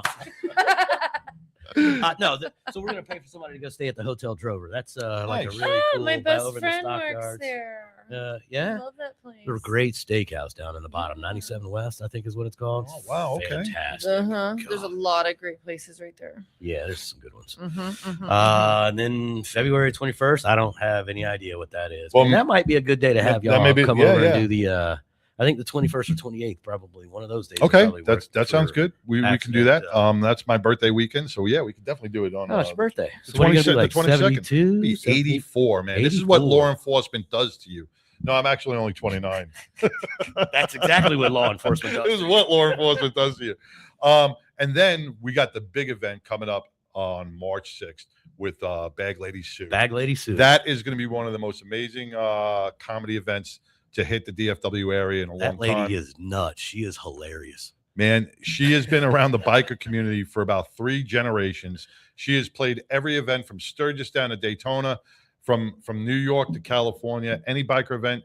If you've ever heard of Bag Lady Sue, she is going to be here in Dallas, Texas at Texas Harley Davidson for a fundraiser for the Green Star families. $25 tickets. Yes, you can go on to bagladysue.com and you can purchase your tickets. We're looking to end up selling out, and I don't know how many people you can hold in there comfortably. But Man, I'm it's a saying big-ass we're going to place. probably be at about 300. So we'll Get your tickets early. get your tickets early. Go onto our website, go onto our Facebook pages, and go onto bagladysue.com and get your tickets now because it's going to sell out fast. It's going to be a Or great just event. come see me at Texas Harley Davidson and I'll help you figure it out. Man. There you We'll go. get And leave with a tickets. Come bike. on. There you go. And a ticket. And then it's riding season, man, and we're gonna just keep trucking along. Yeah, March. I don't know everything, but I know we just confirmed our crawfish boil and Randy Couture. Oh, we're gonna yeah, have I was the there third, last year We're with gonna have Randy, the yep. third annual yeah. Randy Couture Extreme Yep, we were Couture there. ride here in Texas. This will be his third time here. He's what? He thought. Yeah, Um, yeah. Have you seen his ear? It doesn't matter. He It's can whoop your gnarly. ass. So I met him for the first time at Texas Harley Davidson, and how I knew I was talking to Randy is because of his ear. I looked up. This guy is just the biggest, nicest guy in the world. He's friendly, big old smile. He's just sitting there chit chatting, and I noticed his ear. I'm like, oh, That's a fighter. that's a fighter. You're Randy Couture. And he's like, That's yeah. him. I'm like, all right. So yeah, so that's going to be on March 21st, but that's also the day we're doing our crawfish boil. So March 21st Perfect. at That Texas is- Harley Davidson is going to be slammed. We're going to have probably 300 bikers plus whatever the crawfish boil brings too. So Wow, if fantastic! y'all know anything Dig it. about our crawfish boils, man, we give it all away. good. So They got it's free. space. We got lots of room. We give about 500 pounds. It's first come, first serve. So we run out, we run out. Great. Hey, what can you do? Then you can go to Dapper Dan's and get your hair cut. Yeah. I want to give Dapper Dan and Patrick a big shout out, man. He was packed the other day, man. There were people lined up to get their haircut. Dude, Dapper's amazing. He is a great guy. And I can't wait to do our show from the Dapper Dan barbershop over in Texas Harley Davidson, man. Where else can you go out and buy some merch, buy a motorcycle, have some coffee, have a couple of beers, and get your hair cut? What an amazing day in Yeah. Texas Harley Davidson. And that's why, like I was saying to Lori, people ride to you. You're the destination ride. Absolutely. They're riding from everywhere else to Texas Harley Davidson. Why go anywhere else? Everything is right there. We got it all. You got it all. And we have the only ambassador of fun that I know of in the DFW area. That's right. That's right. And you make it happen. That's right. You make it happen. I have a good team. You have an amazing team from the merch girls, from the Speaking service of merch, service just got service this. department. One of the brand new T-shirts of Harley. Yes, it is. Yes, it is. Yeah. Uh-huh. Very nice. Where'd you get that from, though? I paid for it. Which Harley? Yours. Boom. Oh, yeah, that is ours. It is yours. I did not recognize that one. That's an awesome shirt. Yeah. I love when I come in there and the girls are like, I got shirts for you to look at. I'm like, yay. You do a lot of the skulls and stuff. They got some really gnarly skulls and helmets right now. Oh, They yeah. got at least 2 that are just bad. Oh, I don't do a I lot of need a new skulls. helmet bad. They're just not my thing. Okay. but I like them. Yeah. I just don't wear them. Well, the merch is out of this world. You got a wide variety of merch, from jackets to t-shirts to every bit of swag, Baby clothes. to baby clothes to pet Dog collars. dog collars. Or human collars. What would you People call are them? weird. Ball gags and Whatever. I mean, they got Wrong kind of leather. Harley Davidson ball gags and face masks. Wrong You know, they got kind all of that leather. stuff. that would be hilarious. I Harley think, Davidson ball gag. yeah, I think that'd be hilarious. I'm sure I'm sure there's There's a somebody out there that would love to have full on BDSM Harley Davidson stuff. It's all leather, right? It has Yeah, handlebars yeah. on it. Yeah. Yeah. I mean, The that ball right with there, handlebars? that is $1 million idea right There there. we That's go. $1 million idea. Anybody that knows how to work leather? Or You know- a 3D printer. Well, actually, and we're also going to have a group at this ceremony that's coming in. They were on our show 2 weeks ago. CJ and Brad, they make memorial leather bands. Yeah. For the motorcycle, they're going to be at Texas Harley. Oh, awesome. They'll have a table where you can purchase one of these memorial bands for your motorcycle or your Jeep, where you can put your loved one or one that somebody you lost on all your memorial rides. So be sure to check out CJ and Brad, Texas Harley Davidson on Saturday as well. Now these memorials, Do they have to be someone who's committed suicide or No. no, anything? No, well, with theirs, a hero, it could be ashes of like your pet, like for like Mark. for the memorial Yeah. for the memorial bands. Yeah, it could be anything. Yeah. Okay. It could be your paraphernalia. Yeah, it could be. It could be. Well, my mom was a smoker. I mean, Hey. You could put ashes in there. You could put a piece of her hair. You could put a note, It's a picture. capsule that holds anything tight that it just secures it to the bike. It's not going to bounce out. So it's just something that's about that size. Yeah. And you can put it in a vial and it goes inside the leather strap. That's Of awesome. your design. Well, that goes with whatever your design. If you're putting on a bike or a Jeep or Do keychain. we still have those pictures up? I'm definitely looking I forward don't know. to meeting this guy. Yeah. So then, like, whatever you want to put it on. So, Let me see if I still got those pictures. I'll show you real quick. because I know people put like just ashes, or they do like resin jewelry sometimes, or it might be a keepsake photo. You can roll up in there and put it in there. Do the Billy Bob Thornton thing and get some blood in there. You Like know, these. That's what yeah. Oh, that's Tiger's bad. blood. That's right. That's really and is. they can change the stitching to either your club colors or to a favorite. Like Charlie say color. someone died of breast cancer and You you, can want do to bring them. pink. You can do pink. You can do whatever colors you want. You can always do pink. Tattoo Mark is gonna get one of those. He just lost his service dog Lily. He's gonna put Lily's ashes in there, and Dallas he's Cowboy gonna colors. attach it onto the Jeep. Yeah. So it doesn't have to be just a motorcycle; it could be a Jeep or a keychain or whatever. So Moped. a moped, whatever you ride, whatever you ride. Vespa. So Hey, look, I love a Vespa. Have you ever ridden an actual Vespa? Yes. No. They are amazing. They are so much fun. It's not a motorcycle by any means. No. You sit in it weird and It is a it's scooter. It's weird. But they're a lot of fun. We have a Vespa actually at our dealership. It's been upstairs for a while, but my buddy Mick collecting bought it. dust. Well, no, my buddy pinups, Mick bought it, pinups post on it. and he just doesn't have anywhere to store it. But it's fun to ride. All right, brother. Well, you got anything else you want to bring up real quick before we move on to man, True I Crime 99? I don't think so. You want to man. sit down on True Crime 99 with us? I'll sit here for a You few can- minutes for sure. All We right, need a cool. felon on the panel. Yeah, we got a I'm felon kidding. on the I'm panel. kidding. I'm kidding. Absolutely. All right. Well, Already here. Micah, thank you so much once again. You were part of the 99 team, and we are so happy to be part of Texas Harley Davidson right here in Bedford at 1 Texas Harley Davidson Way. Go there. I can see it from my house. Well, he Anytime. got the address. I got right for the address first right. time. Like, I've been He studying. was I've been struggling studying. that day, wasn't he? It's one Texas Har- Davidson Harley Way. It's like a 101 of addresses. That's because I drank a little too much at Dapper Dan's. No, 1 Texas Harley Davidson. Huh? There was hidden beer in there? He's got a keg. He's got a keg. He gets got a he gets keg. beer from Why Hop is and this not Sting. shared with me? I brought Because my you didn't own. go in to get your hair cut. That's probably why. So Now I know. see, Now I'm gonna have to bring my son to get a every haircut. time you walk into Texas Harley Davidson, you learn a little bit something new. Dapper Dan. Dapper Dan, Patrick Dan, over there. man. He'll Dapper. be more than happy to. And those It's beers Dapper. are Dapper. That's what. Dapper. That's Yeah, what not I Dapper. said. Dapper Dan is the Dapper old. Dan. Oh yeah. Dapper Dan, man.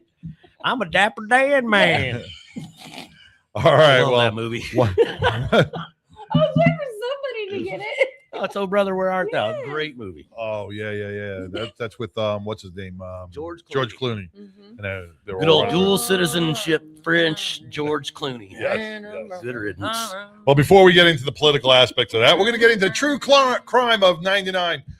Thank you, Mike, along with Texas Harley Davidson. Thank you. And once again, Texas Harley Davidson for all your biker needs. We're going to be back with Adam Cellars, Yes. Adam Cellars, and Louis B, because I can't pronounce his last name. Bellis.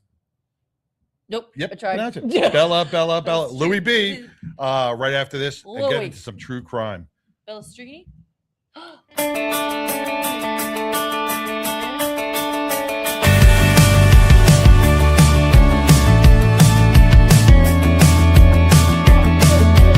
Hey, what do you say?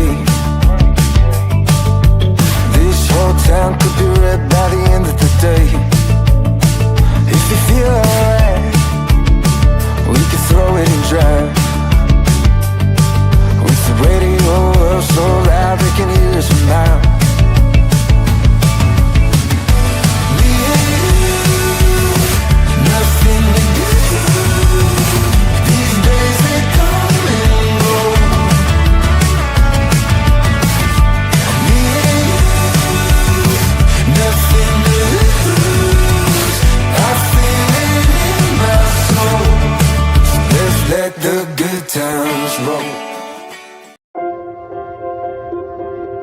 What we believe in at Glenn Larson Law is doing one thing and doing it really well. When I meet people, I always tell them we're going to uncover every single rock possible. That's the medical component, that's your story, and your voice. We've solely focused on personal injury, whether that be a slip and fall accident or a commercial 18-wheeler, a motorcycle or DWI, motor vehicle accident. We specialize in that and that only. When someone says, my neck really hurts, I know exactly how that feels. There's so much more to an injury case dealing with the pain level that people go through and how it affects their lives. And I know how to advocate to make sure that the insurance companies take all of that in consideration in every case. We're very transparent and open to always keep them informed and stay on top of their case at all times. Because we're a little bit smaller in team numbers, we're able to really dive into every single case and develop not only a client relationship, but a friendship and a lifelong connection. We're on call 24 hours a day, 7 days a week. We'll meet you anywhere, at the scene, in the hospital, at your home. Whatever's best for the client, we will do every single time. There is a connection component that I believe our firm is committed to. We want to be connected with you and your family beyond this case so that you know that you have a lifelong partner. Not just a case, but a lifelong connection and a lifelong voice. And we look forward to serving you.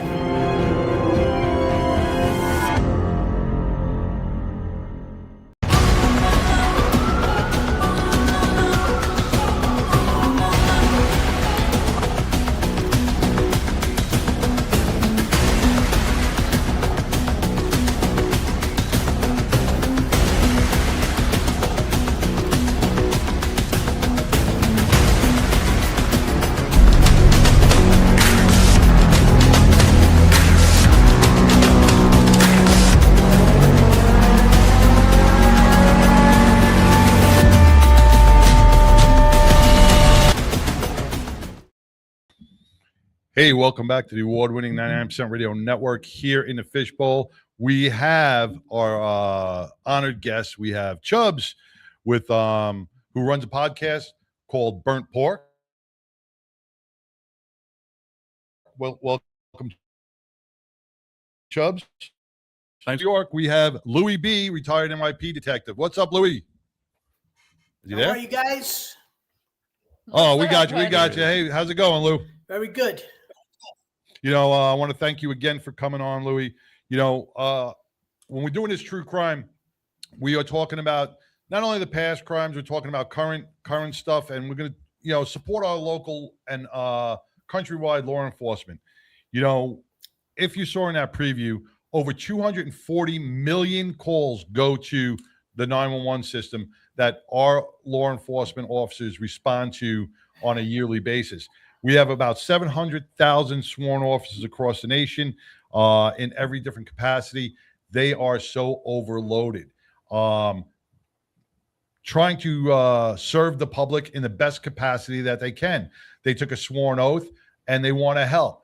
When we have all these protests out there hindering the response or dwindling the response time for our citizens out there who are in dire need of emergency help, makes the job even more tougher. And when we talk about true crimes, both of you are old school law enforcement officers, and I'm going to start with you, Chubbs, real quick. Here in Texas, I'm sure you have seen the transformation of when you were on the job to what it is now. What have you seen? Yeah, just overall, I mean, you know, when I retired, thankfully I'm retired now, after about 23 years, I guess. So a lot has changed, obviously, in 23 years. Yeah. And one of the biggest things is obviously what happened in 2020, George Floyd, everything else. That was a huge setback for law enforcement across the country. You felt it even in the Metroplex, even though we're thousands of miles away from where everything happened. As just we don't have, I don't feel like we have the support of the community anymore a lot of times. I know there's still support out there, and that's one of those things I always try to tell the guys, like, hey, you know, there's still people that support us out there. There's still people that care about what we do.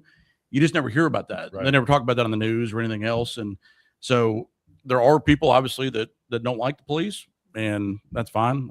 They can do their own thing, but they don't until they need you. Right, exactly. But they'll still call 911 if they need you. Yeah, and it's changed obviously over the years as far as the way the job's done, everything else too. But the George Floyd deal in 2020, that was the knife in the heart of law enforcement across the country. Yeah, I think that was the pivotal turning point. What do you think, Louis? You agree with that? Absolutely. Louis, you felt the praise as well as I did back in 2001 when all cops were respected and all first responders were respected after 9/11. We were the heroes of the world. We couldn't do.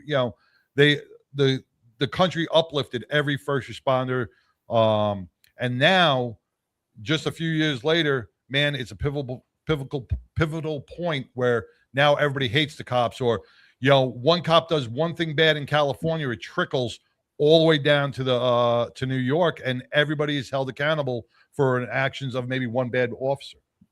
Louis, what are your thoughts on that? I come from a day.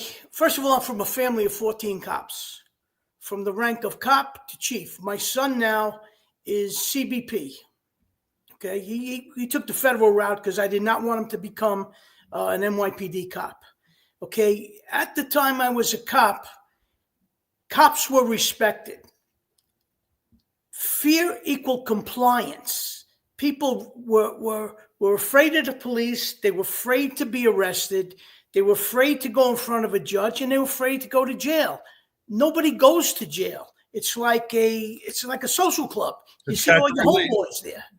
Okay. I was a cop. I was a different kind of cop. I had my own rules. That's the way I patrolled. That's what I did. I learned a lot about being a cop from my dad. And your dad was a cop back in the 70s. Correct. 60s and 70s. He came through the times with the Knapp Commission, and he worked with Frank Serpico and that kind of stuff. Yeah. It was just a different job, just a complete different job.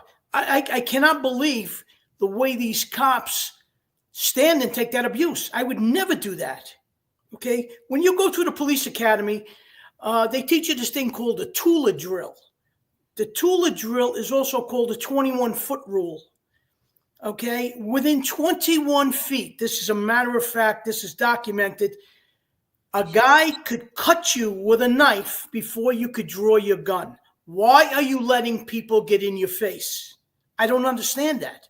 I never allowed somebody to get close to me. If they got a little too close, my nightstick, they get hit in the nuts. They'd understand. You know what I mean? I never had to draw my gun. I never threatened anybody with my gun. I use it if I had to, but my nightstick had more authority in it. They knew I would hit them, and I did. Yeah, well, and you bring up a great point. People are getting in these cops' faces and screaming and yelling at them. You're in that circle of safety. I mean, 21 feet. That's right. You could be stabbed. You ain't gonna have. You ain't gonna have enough time to draw your weapon. They can close on you in 21 feet. But when you get somebody within that 3 feet zone, that is an actual threat to the law enforcement officer. And his heightened alert is way up, and he doesn't know what your intentions are. And when you start coming at him, screaming and yelling and in a threatening manner, a cop has to be able to take action. And I think nowadays they're just scared to take action because of what the consequences may be. Man. They take action, they pull them in, they send them over to the court, and they release them. Yeah, well, it's also a fear of being indicted. Yeah, there's been so many cops have been indicted just for defending themselves or defending somebody else, and wind up. I'm not going to name any counties, but end up getting indicted by whatever county you're working in. And that puts fear in you as a cop. It really does.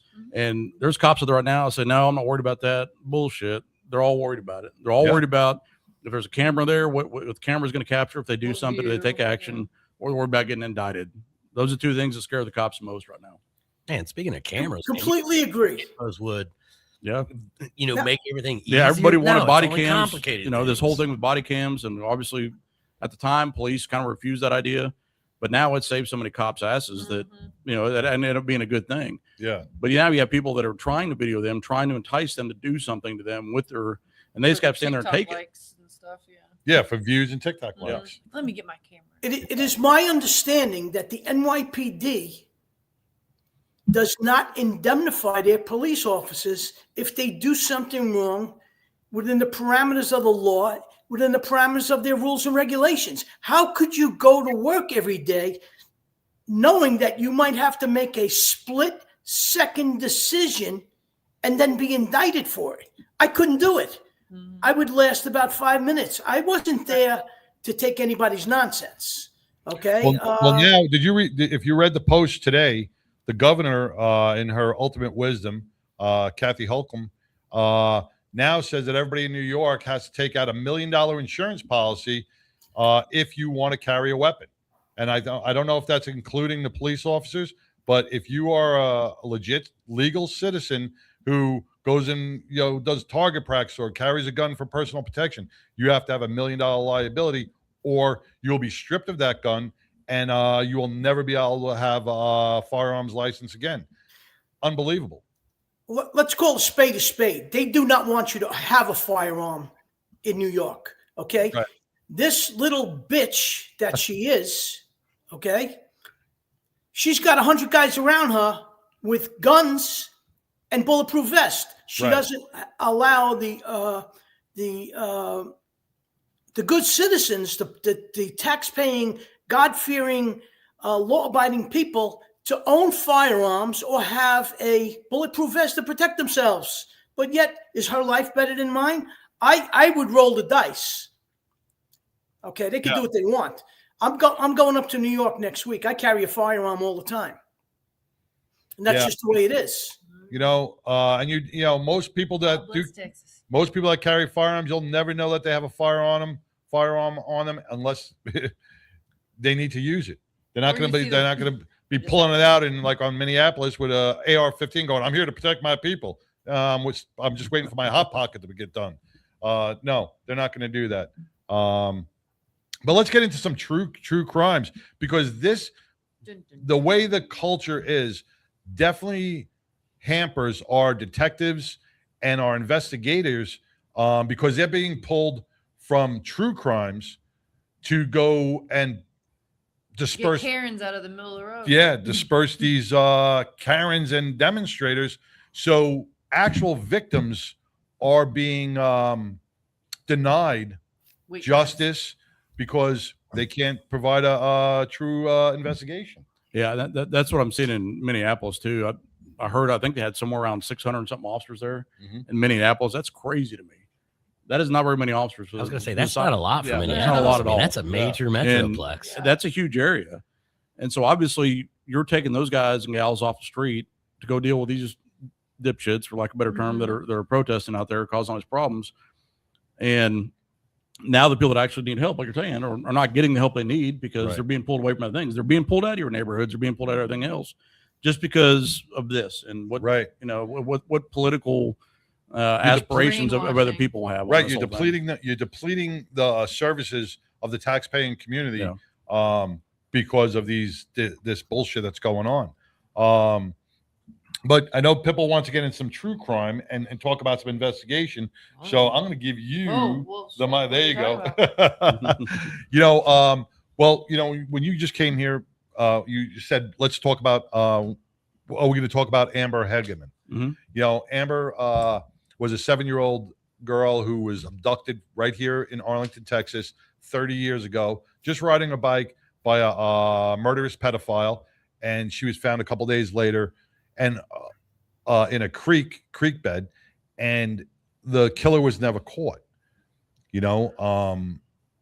We have so many unsolved crimes, and not enough crime scene investigators or cold case investigators to investigate all these. Now you have all the mom investigators and the keyboard investigators too. Do you find that to be helpful? No. That people are trying to No, there's so many behind the scenes things that happen with any, homicide case, whatever it may be, that you don't see that on when you watch 48 Hours or 2020 or whatever it is. There's so much stuff that goes on behind the scenes in that. It's not just sitting there watching a newsreel of what happened, watching the news, try to decide yourself what happened. Most of the time when they give you, most of the time now when you have a homicide, people people don't understand. A lot of that time you're spent trying to solve that is sitting at your desk, because all the technology we have now and everything else, it's not like back in the 70s, 80s, 90s where knocking on doors. Yeah, you're out in the street, because everything now is cell phone downloads and license plate readers or flock systems and everything else. That there's a lot of sitting at the desk behind the scenes stuff that you don't understand that goes on, and they do a good job on TV making it look easy, but it's really not. And the internet sleuths, some of them I guess could be helpful. I've never dealt with one that was helpful, so I don't know. Right. I think there was only the one documentary, like it said, I think it's Don't Fuck with Cats. And it was about somebody who did something on the internet, and it literally was all these internet people were like, oh, we're going to get him. Right. And it was, so they did this whole investigation and they caught the guy. Oh, well, I mean, if one of those little internet sleuths finds something that maybe a cop didn't, or they had access to it, God bless, man. But they got to report that, because you got to remember these internet sleuths that are out there, the way they get the evidence, they can't taint it. You got to watch, because sometimes they'll get evidence that it's not allowed in court, and they can end up blowing a case instead of helping it. Louis, before you were in OSID, what are some of the crimes that you had to investigate? Were you in homicide or? No. I don't know my way around a body. So all I know is if it's dead, it ain't moving, it's dead. Pass that on. I wasn't a fan of going to the morgue. I did a lot of street level type stuff. I was very heavy into anti-crime. Then I went into the narcotics division, and then I got my shield in narcotics, and then I was asked to be an undercover in Haida. And what I did was explain to the people what Haida is, because that's a very prestigious kind of clandestine area of the NYPD. I bought Asian heroin for 28 months in a complete undercover capacity. I wasn't just a guy in plain clothes. My identity was taken away. I became a different person. I made up a character. He was the nephew of an organized crime guy, and that's what I used to infiltrate Asian organized crime. And I was paying $6,000 an ounce for Asian heroin. They thought you were Asian? No. I'm like, what? No. Those Asians will sell to anybody. I'm like, no, I was an Italian guy. My story was I was an Italian guy that bought and sold restaurants and pizzerias, and I threw powder out on the street. My uncle was a wise guy, and I had a black guy pumping heroin for me. And I only had the finest heroin in the world, which is Asian. China White, Asian heroin. Okay. Yep. There's no better than that. If I told them right from the get-go, don't show me no beige, because you won't see me again. I want China White. The white boys out on Long Island in the Hamptons, they like that China White. They're packing their nose, and I'm making money. And that's the way I rolled. And they believe me, hook, line, and sinker. And I did some undercover work in narcotics, but then I went right to investigate it, because they found out that this white boy cannot buy any drugs in the ghetto. I would call you out in a Harvey. I'm like, this guy is a narc. I was what they call a white boy peephole buyer. Like, I can go up to you go up to a brick in a wall, you remove the brick, you slide the money in, and then some crack dealer will give you a couple of miles of crack. They don't see your face, but to do a hand-to-hand, they'd be like, "Get out of here, 5-0." When I was doing the work in Haida, basically, I was being introduced to guys who were arrested, were facing a tremendous amount of time, and they were turned into informants. And what I would do is I would go with a couple of investigators, and we'd sit down with this guy who wants a role, and he's facing a lot of time. So what he's going to do, he's going to turn me on to the dealer. He didn't know he was working with me, and I would make the decision if I wanted to work with him. And these guys would make an introduction, and I would get a taste. I would get a little more. I get them to trust me, and then I get rid of the informant. Right. Okay. And once the informant was gone, I'd continue my relationship with these people. And I was very successful at it. I never had any problems. Matter of fact, this guy in Brooklyn introduced me to these guys in the Bronx, and after they got locked up, see, everybody, I flashed a lot of money all the time, and these people really, they saw my money and they thought that, I told them, we're going to do business here. And what they did was I could only take them to a certain point. After that, I said, forget it. Let's shut it down. So we all got arrested together. They separated us, and these two guys were crying. So the investigator said, what are you crying for? He says, you don't know who that guy's uncle is. He's going to kill all three of us. I had an uncle that didn't exist. I put on an Academy Award-winning performance, and they really believed I was who I was. Well, getting back to the true crime, when you do investigative work like this is so important because once again, the TV heroes on LA Law and whatever these 911 shows are or Law and Order, everything is done in a half hour. You're looking at 12, 18 months, 2-year investigations before an arrest could even be made. So this is stuff that's going on the street right now. We have undercover officers doing the job to protect your children from fentanyl, from the drugs that are being flown in and brought into this country via all our open portals, and it's killing our citizens right here in Texas. Chubbs, if I turn around and said, your pipeline through 20 and 30, what's the pipeline like for drugs and human trafficking? Well, it's not just 20 and 30. I mean, it's a lot of it up 45 through Houston, even up through Waco, San Antonio, that whole area. And that kind of relates back to what you're saying. A lot of the homicides that I'd worked in my career were drug related. And even for, I've seen kids kill each other over a bag of weed, Nuts. Right. So it's horrible. It all ties together. Obviously I've seen, and I hate to say this, probably hundreds of fentanyl overdoses, in my career that we had to go out and investigate. And so it all ties together. All the drugs and the homicides, everything else tie together. And it goes back to the investigating homicide. A lot of it, once you start get in there and you start doing your victimology and everything else, you'll realize that they're tied to drugs or guns in one way or another. Trafficking. Right. And or trafficking. Yeah. And that's a lot of the motive for a lot of those.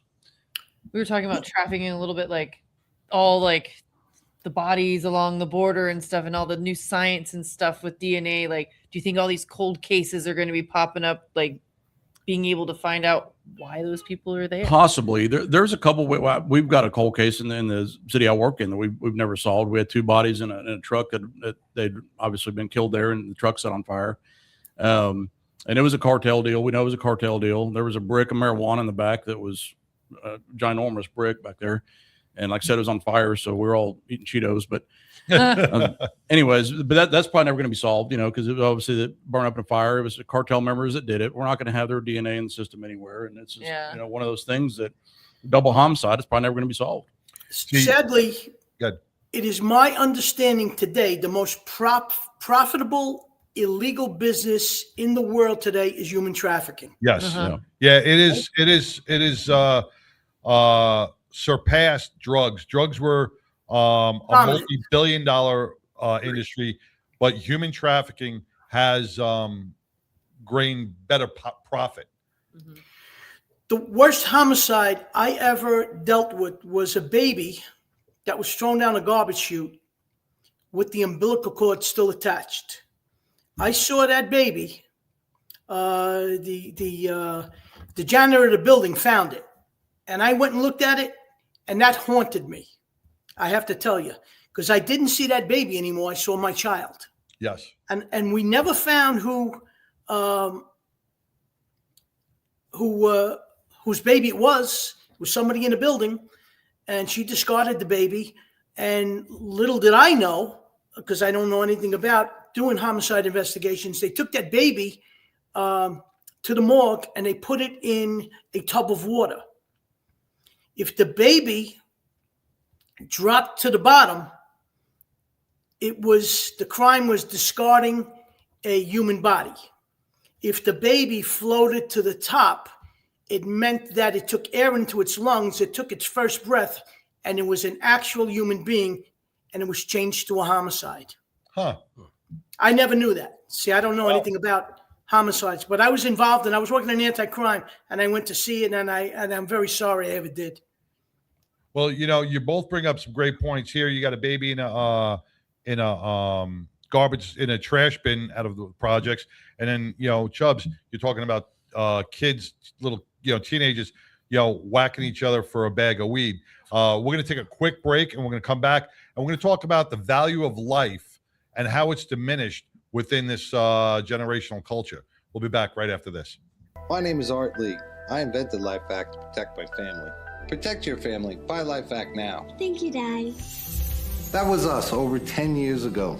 Now, LifeVac is responsible for saving over 2,000 lives from choking. We started this company in our garage, just hoping to make a difference, because over 5,000 lives are needlessly lost each year to choking incidents. Help LifeVac on our mission to save lives. In the time it takes you to pick up the phone and call, another life could be saved. LifeVac's patented design creates a one-way suction to remove food or objects obstructing airways. All you have to do is place, push, and pull. And just like that, LifeVac can save a life from choking. Quite frankly, I thought I was going to die. The LifeVac saved my life in 1-2 seconds. Get your very own LifeVac now and get 20% off. Visit lifevac.net or call 877-LifeVac.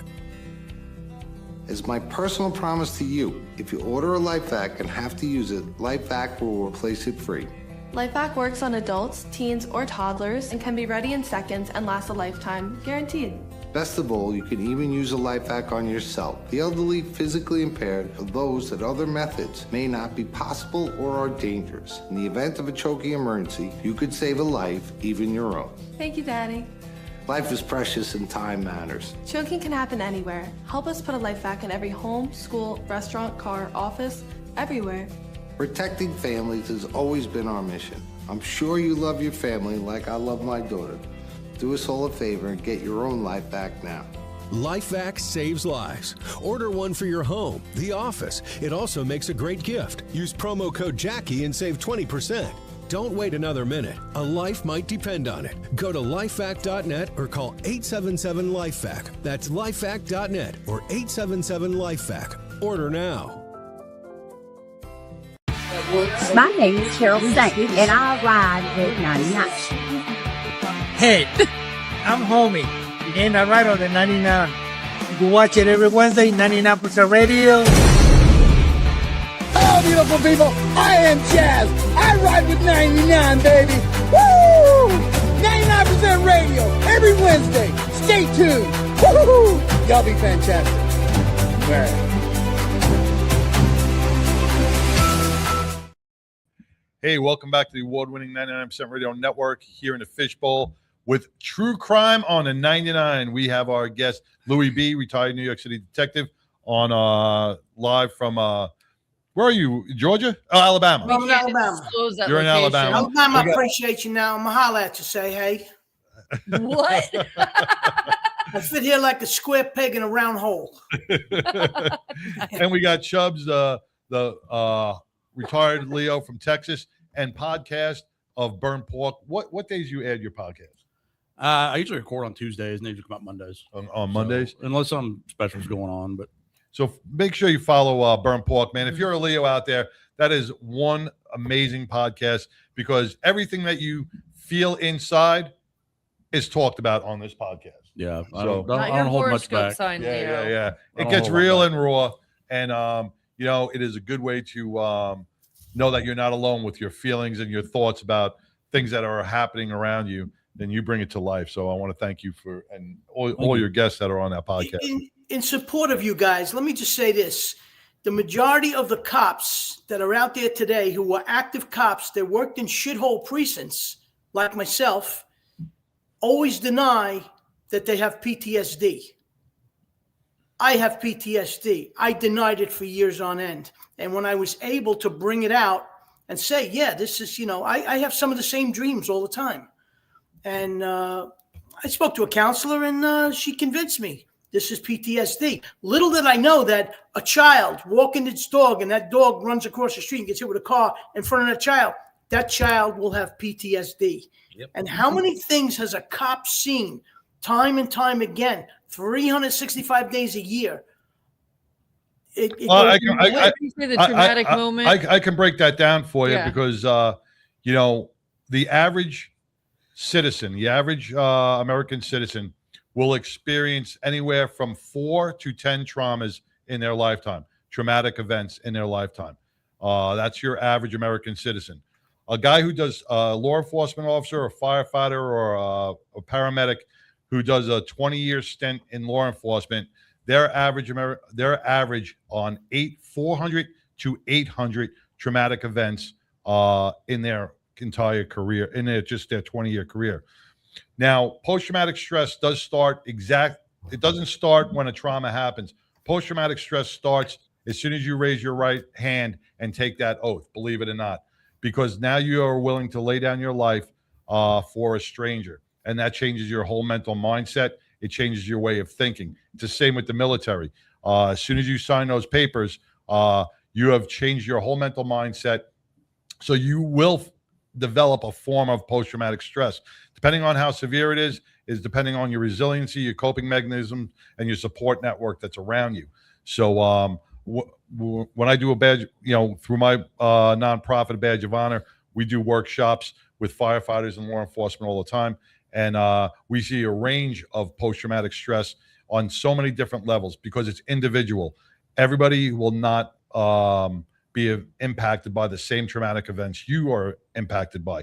So if you see that baby being thrown down a chute, can definitely cause post-traumatic stress, and it could have long-lasting life effects. If I saw that baby, I came in as a medic, I saw a lot of dead babies, and that probably wouldn't have bothered me as much as it bothers you.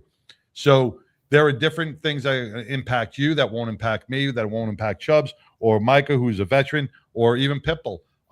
So post-traumatic stress is very complex.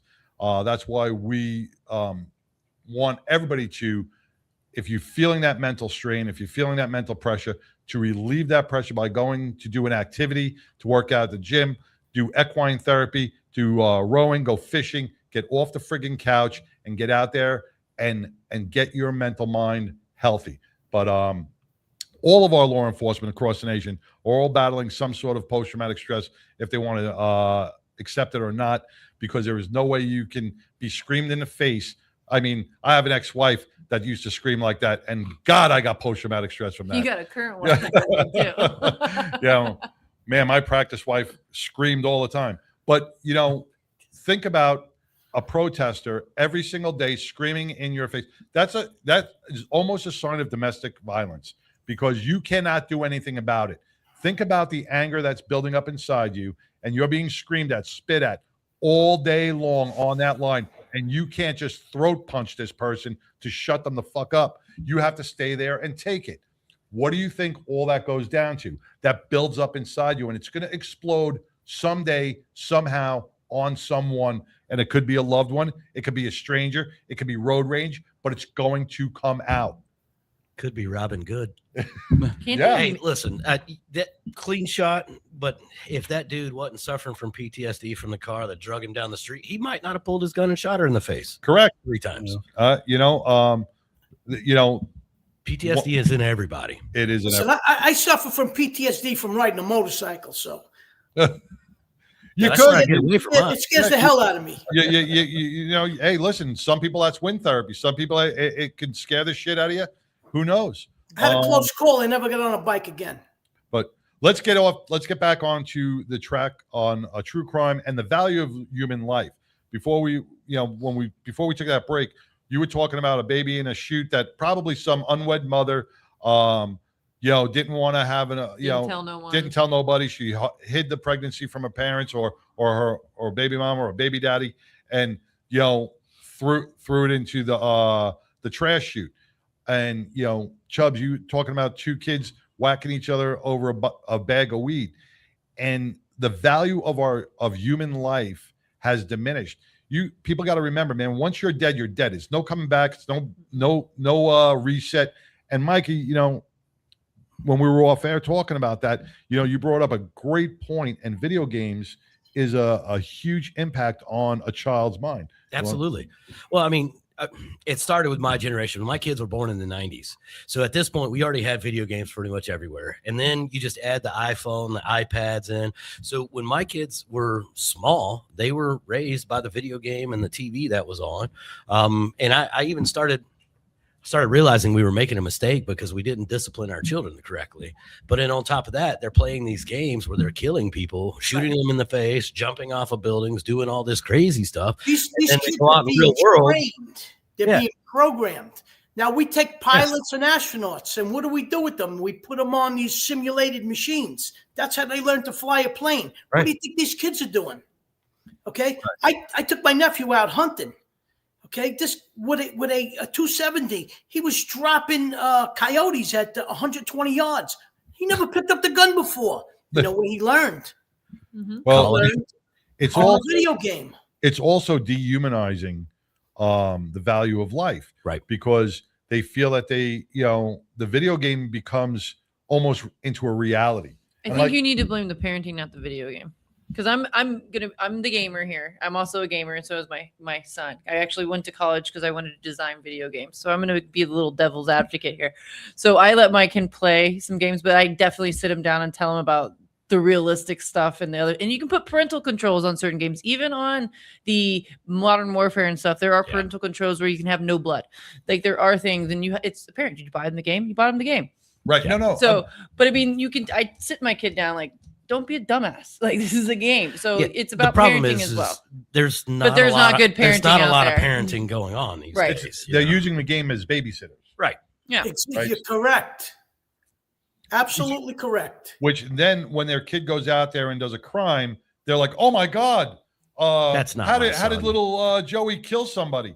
Well, because he played it on a video game. He played it on the video game because the parents gave him the game, and the parents didn't lock up their guns like they were supposed to, and the kids actually had access to something. Listen, you take one of the. We're seeing a lot more juvenile crime take off as well, right or wrong? Oh, no, 100%. Yeah, we're seeing a lot more juvenile getting more crime. bold. Yeah, they're getting more bold because well, they keep getting released. Yeah. They're not doing anything. And they're being taught. I was so terrified as a teenager that I was that's they're being taught. They're taught that I didn't do anything. Nobody pays the price for their actions. There's no accountability. That's one of the problems. They're not afraid because they know they're going to get away with it. Now, I just want to mention something to you.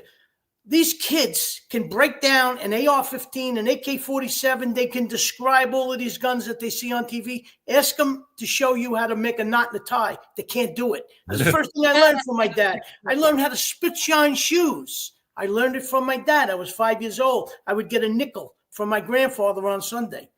These are basic things that I learned as a kid. I knew nothing about 45s and what have you. We're going to go to the next room. I'm going to use I'm not going to use the AR-15. I'm going to use the AK-47 because I got more rounds. How do you know this? I don't even know it. Right. But that's where a lot of the problem lies. And Chubbs brought up a good point. They're being reared to not so much hate cops, but to be weary of them, to not trust them. They're made out to be the bad guy in a lot of these families. You look at some of these kids, some of these protesters out in Minneapolis who brought their children to the protest.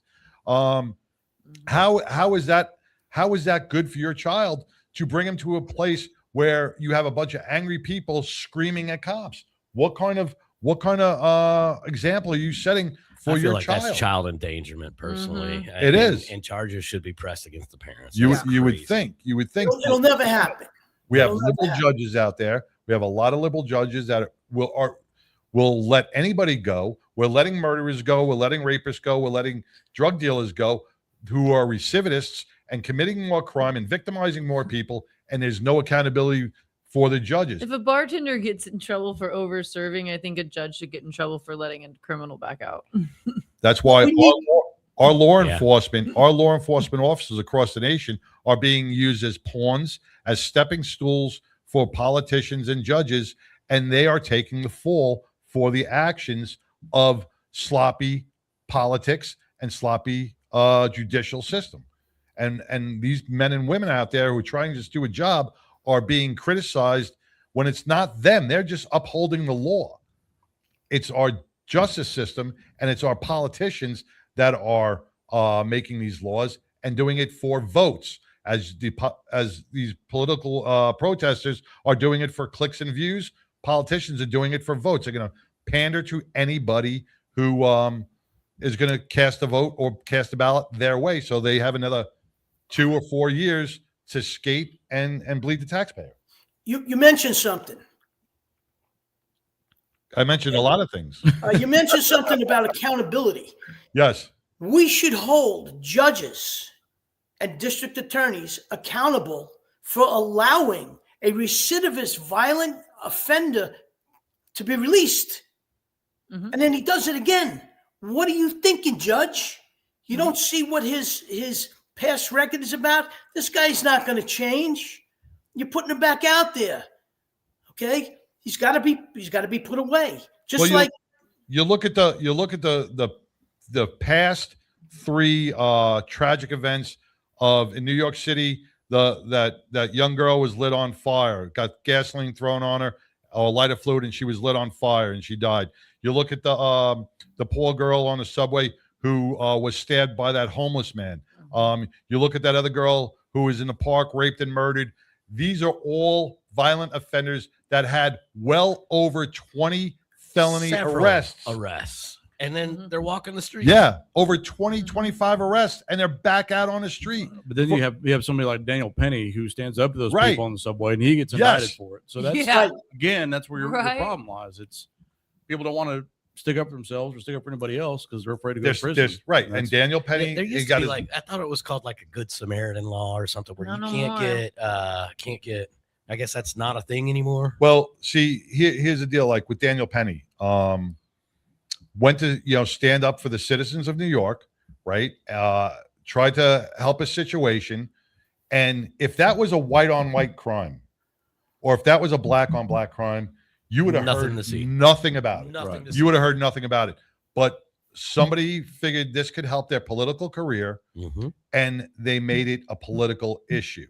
They didn't, they made Daniel Penny to be out to be the criminal, and that guy who was harassing everybody maybe going to throw gasoline. Who knows what his intent was? Maybe push somebody in front of a subway train, maybe stab somebody, but they made Daniel Penny to be out the victim. And the guy even said, I'm going to kill somebody today. Yeah. And I don't know what else you would expect people to do that are trying to stick up for their community, but and that makes a person like me or you or anybody else reluctant to get involved. Yep. No, it doesn't. Not me. Still do it. Not me. I mean, listen, I won't think twice about taking you out. I will think twice about taking a dog out. If a dog is charging me, if an animal is charging me, I'd rather get bit than shoot the animal. But if you're charging me, guess what? I ain't thinking twice. I'm shooting you. But you're done. It makes you think twice. I'm the same way. It's a mindset of a retired cop. Yeah. The average citizen doesn't think that way. They think, I'm going to get in trouble for this. That's right. I'm just going to sit here and not do anything. I don't want to get in trouble. We're bred different. We've lived that life. We've been in law enforcement and everything else. And, you're a veteran, I heard earlier. So obviously you're the same way too. But your average citizen who goes about their day-to-day life and job and everything else, who's never had to deal with something like that in real life, they're not going to want to do anything because they're afraid of ending up in prison. Right. Yep. And that sucks. And that really sucks because there's a lot of people out there. Now everything is, and you see it all over YouTube, which really pisses me off when you see a fight break out and you see somebody getting their ass kicked by 2 or 3 guys, or you see a girl being harassed. The first thing people do, instead of picking up their fist or helping, they pick up their cell phone, and you'll see it. There's 30 cell phones capturing the event, and no one's helping the poor victim. We've lost humanity, and we got to bring that back. Yep, we got to bring that back. But it's our politicians and our judges that we have to start. Constant barrage from the politicians and the news companies telling us all this stuff is bad. Cops are bad. Law enforcement is bad. It's not. They're not our enemy. They are our friends. They're the ones that we're supposed to call. But the guy Lemon who charged the church. And I'll tell you right now, all the cops I've ever met in my entire career, I've never met a cop that would rather take somebody's life and save somebody's life. Right. I've never met a cop that would rather take somebody's life and save somebody's life. And that's just the plain, cold, hard truth that we're not there to. We don't get excited about having to go out there and shoot somebody. That's the last thing I want to do as a cop. But they've made it the current our news, CBS, ABC, NBC, even Fox sometimes. Well, not so much Fox. They kind of back our law enforcement up. But all this other fake news networks, they make you think that a law enforcement officer wakes up in the morning and goes, "Hey, I'm going to go shoot a black guy, or I'm going to go shoot a white guy, or I'm going to go kill somebody." That's not ever a thought in their mind. The first thing a cop thinks about is, am I going to ever get back to see my family once I leave this fight? That's what they think about. They've dehumanized cops so much that we're portrayed as just bloodthirsty robots. And it's not even like we're human. Like I said, they've dehumanized us so much that it's not even, you talk about, humanizing things. Well, that's the adverse effect of that. The opposite effect of that. What we're doing is we're dehumanizing cops in the process of what we're doing. Right. Yeah. I had 6 opportunities in the line of duty to take a human life. I killed no one. Real close, but I killed no one. The closest I came was a 16-year-old kid who pointed a loaded 45 at me. He was going to shoot 2 other kids. Okay. I remember what my dad told me before I became a cop. Remember, everybody is a someone to somebody. And if you take their life unintentionally or intentionally, you're going to leave a tremendous void. So for a moment, just think about what you're doing. And I never forgot that. Well, and there's a mama. Now, in today's world, if I had a problem, you're going to sleep. Your mother's going to cry. Yeah. I'm not a cop anymore. FAFO at this point. I got into a shooting back in '93 with 2 14-year-old kids who were doing the carjacking on a Sunday morning. And supposed to be watching cartoons and stuff. between me and my partner, there were probably about 18 rounds fired between the perps and us, fired at close range. Nobody got hit, thank God. We sucked. We missed everything. I hit a couple of buildings, that was about it. But when we got back to the precinct and the mother came in. Wait, which eye were you aiming with? That could have been. That's why. You were hitting what you thought you were hitting over here. Goddamn, moving my good eyesight, man. My other line of sight. I didn't mean to. That's why I missed. I wouldn't. That's it. No, but when we get back to the precinct, we got to be debriefed. The DA comes, everybody comes, and they and I heard the mother come into the. We had her son locked up. And I heard the mother come in and she was screaming at my CO. And she goes, "What did your cops do to my son to make him shoot at them?" Let that sink in. What did we do? Yeah. The law enforcement to make their 14-year-old son shoot at us. Why was your 14-year-old son carrying a gun? Why was your 14-year-old son carjacking a family of 4? Why was your son out at 4:00 in the morning on a Sunday? Because he knows he can't get arrested. Because he knows he can't get arrested. Well, they just had that one gentleman, I can't remember his name. They were saying that, ICE killed this guy on New Year's Eve or whatever, and he was an off-duty agent at home. It was New Year's Eve. He heard gunfire, ran outside because there was a bunch of guys with big guns shooting in the air for New Year's, and he told him to drop his gun, put it down, and then he just continued to shoot 3 rounds over the cop's head, and the cop laid him out. Right. But yet they're going to have multiple memorials. And then they interviewed people like, well, we know it was illegal, but it's an American tradition. What the fuck? Couldn't you shoot him in the leg? It's going to come down somewhere. You couldn't shoot him in the leg? The only shooting I've been in where I've actually had to pull the trigger, I've been on scene for other shootings, but I didn't hit anything either. So, and you got 2 good eyes. Yeah. All right, so I don't feel so bad.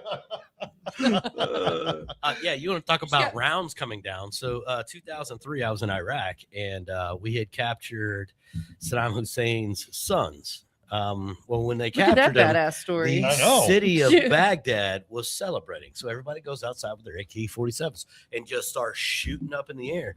Well, there were, I can't remember how many, but there was at least 2 deaths from that night of falling rounds. Yeah, because what goes up comes down, y'all. Yeah. Wow, yeah. I mean, and in Baghdad, okay, you want to go celebrate in Baghdad? That's the culture. They shoot their AK-47s in the air. Yeah. We do not do that in in the United States of America. Okay, shoot off a sparkler, shoot off a bottle rocket. Do not shoot off a weapon. And with that agent, if I walked outside on New Year's Eve and I saw somebody blasting a gun and my neighbor blasting a gun, and my neighbor's on, and I know they wouldn't do that, but if they were blasting a gun in the air and I told him to drop it, and all of a sudden he levels that gun off, and shoots 2 rounds over your head. I'm shooting you to protect myself and my family. Montgomery, Alabama, has probably 2 or 3 shootings a day. That's it. More than that. On big holidays like 4th of July and New Year's Eve, it sounds like, what do you say, Beirut? The gunfire is treacherous. I don't go out on New Year's Eve. It's like I 4th stay of home. July in my neighborhood. It's like It's World War III. absolutely amazing. The majority of the offenders down here are male blacks between the age of 14, 15, 24, 25. They know who's doing it, and the police don't stop, question, and try to, shake the trees to get these guns away. They're carrying, they wear vests, number one, and they use these AR-15 pistols or AK-47 pistols. It's amazing. There's a store down here called Sports Academy who leaves all the ammo sitting on a shelf, and it gets stolen quite frequently. All the time. It's out in the open. I made a complaint with them. They initially put it behind glass, and then they start doing it all over again. It happens all the time. Nobody does a damn thing about it. It's terrible. It's the justice system. Well, you remember, and I know you'll relate to this. You've worked the West Indian Day Parade, correct? Oh, please. And which is dubbed the Homicide Day Parade. The Homicide Day Parade, because it's a beautiful parade. It's a beautiful Jamaican parade. It is probably one of the most beautiful parades to go down Eastern Parkway. But there is and back in the early and late 90s, you can guarantee at least 4 to 5 homicides in that parade. Really? Unbelievable. They do recreational shooting. Yeah, without a doubt. And, because it is the culture, it was, I don't know if it's from, because they're doing they go by their own country's laws.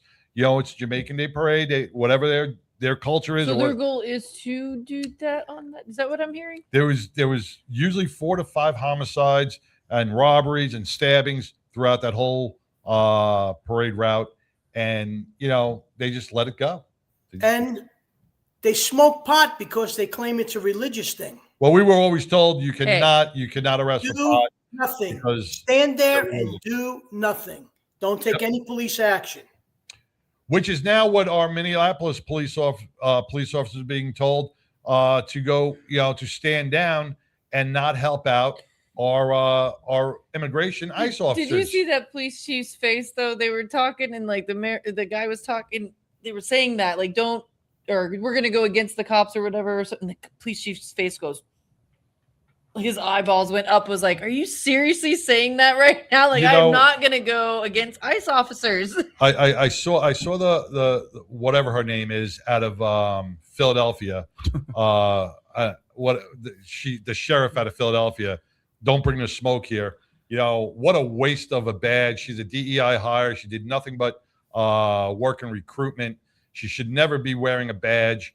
And she was not going to help out our ICE agents. We have that other guy, Day, out in Portland, chief, crying on the news after the shooting of 2 drug dealers. Giving condolences to the families instead of supporting his guys and supporting our ICE agents who had their lives in jeopardy. But that chief in Minneapolis, I got to tell you, he carries himself as a chief.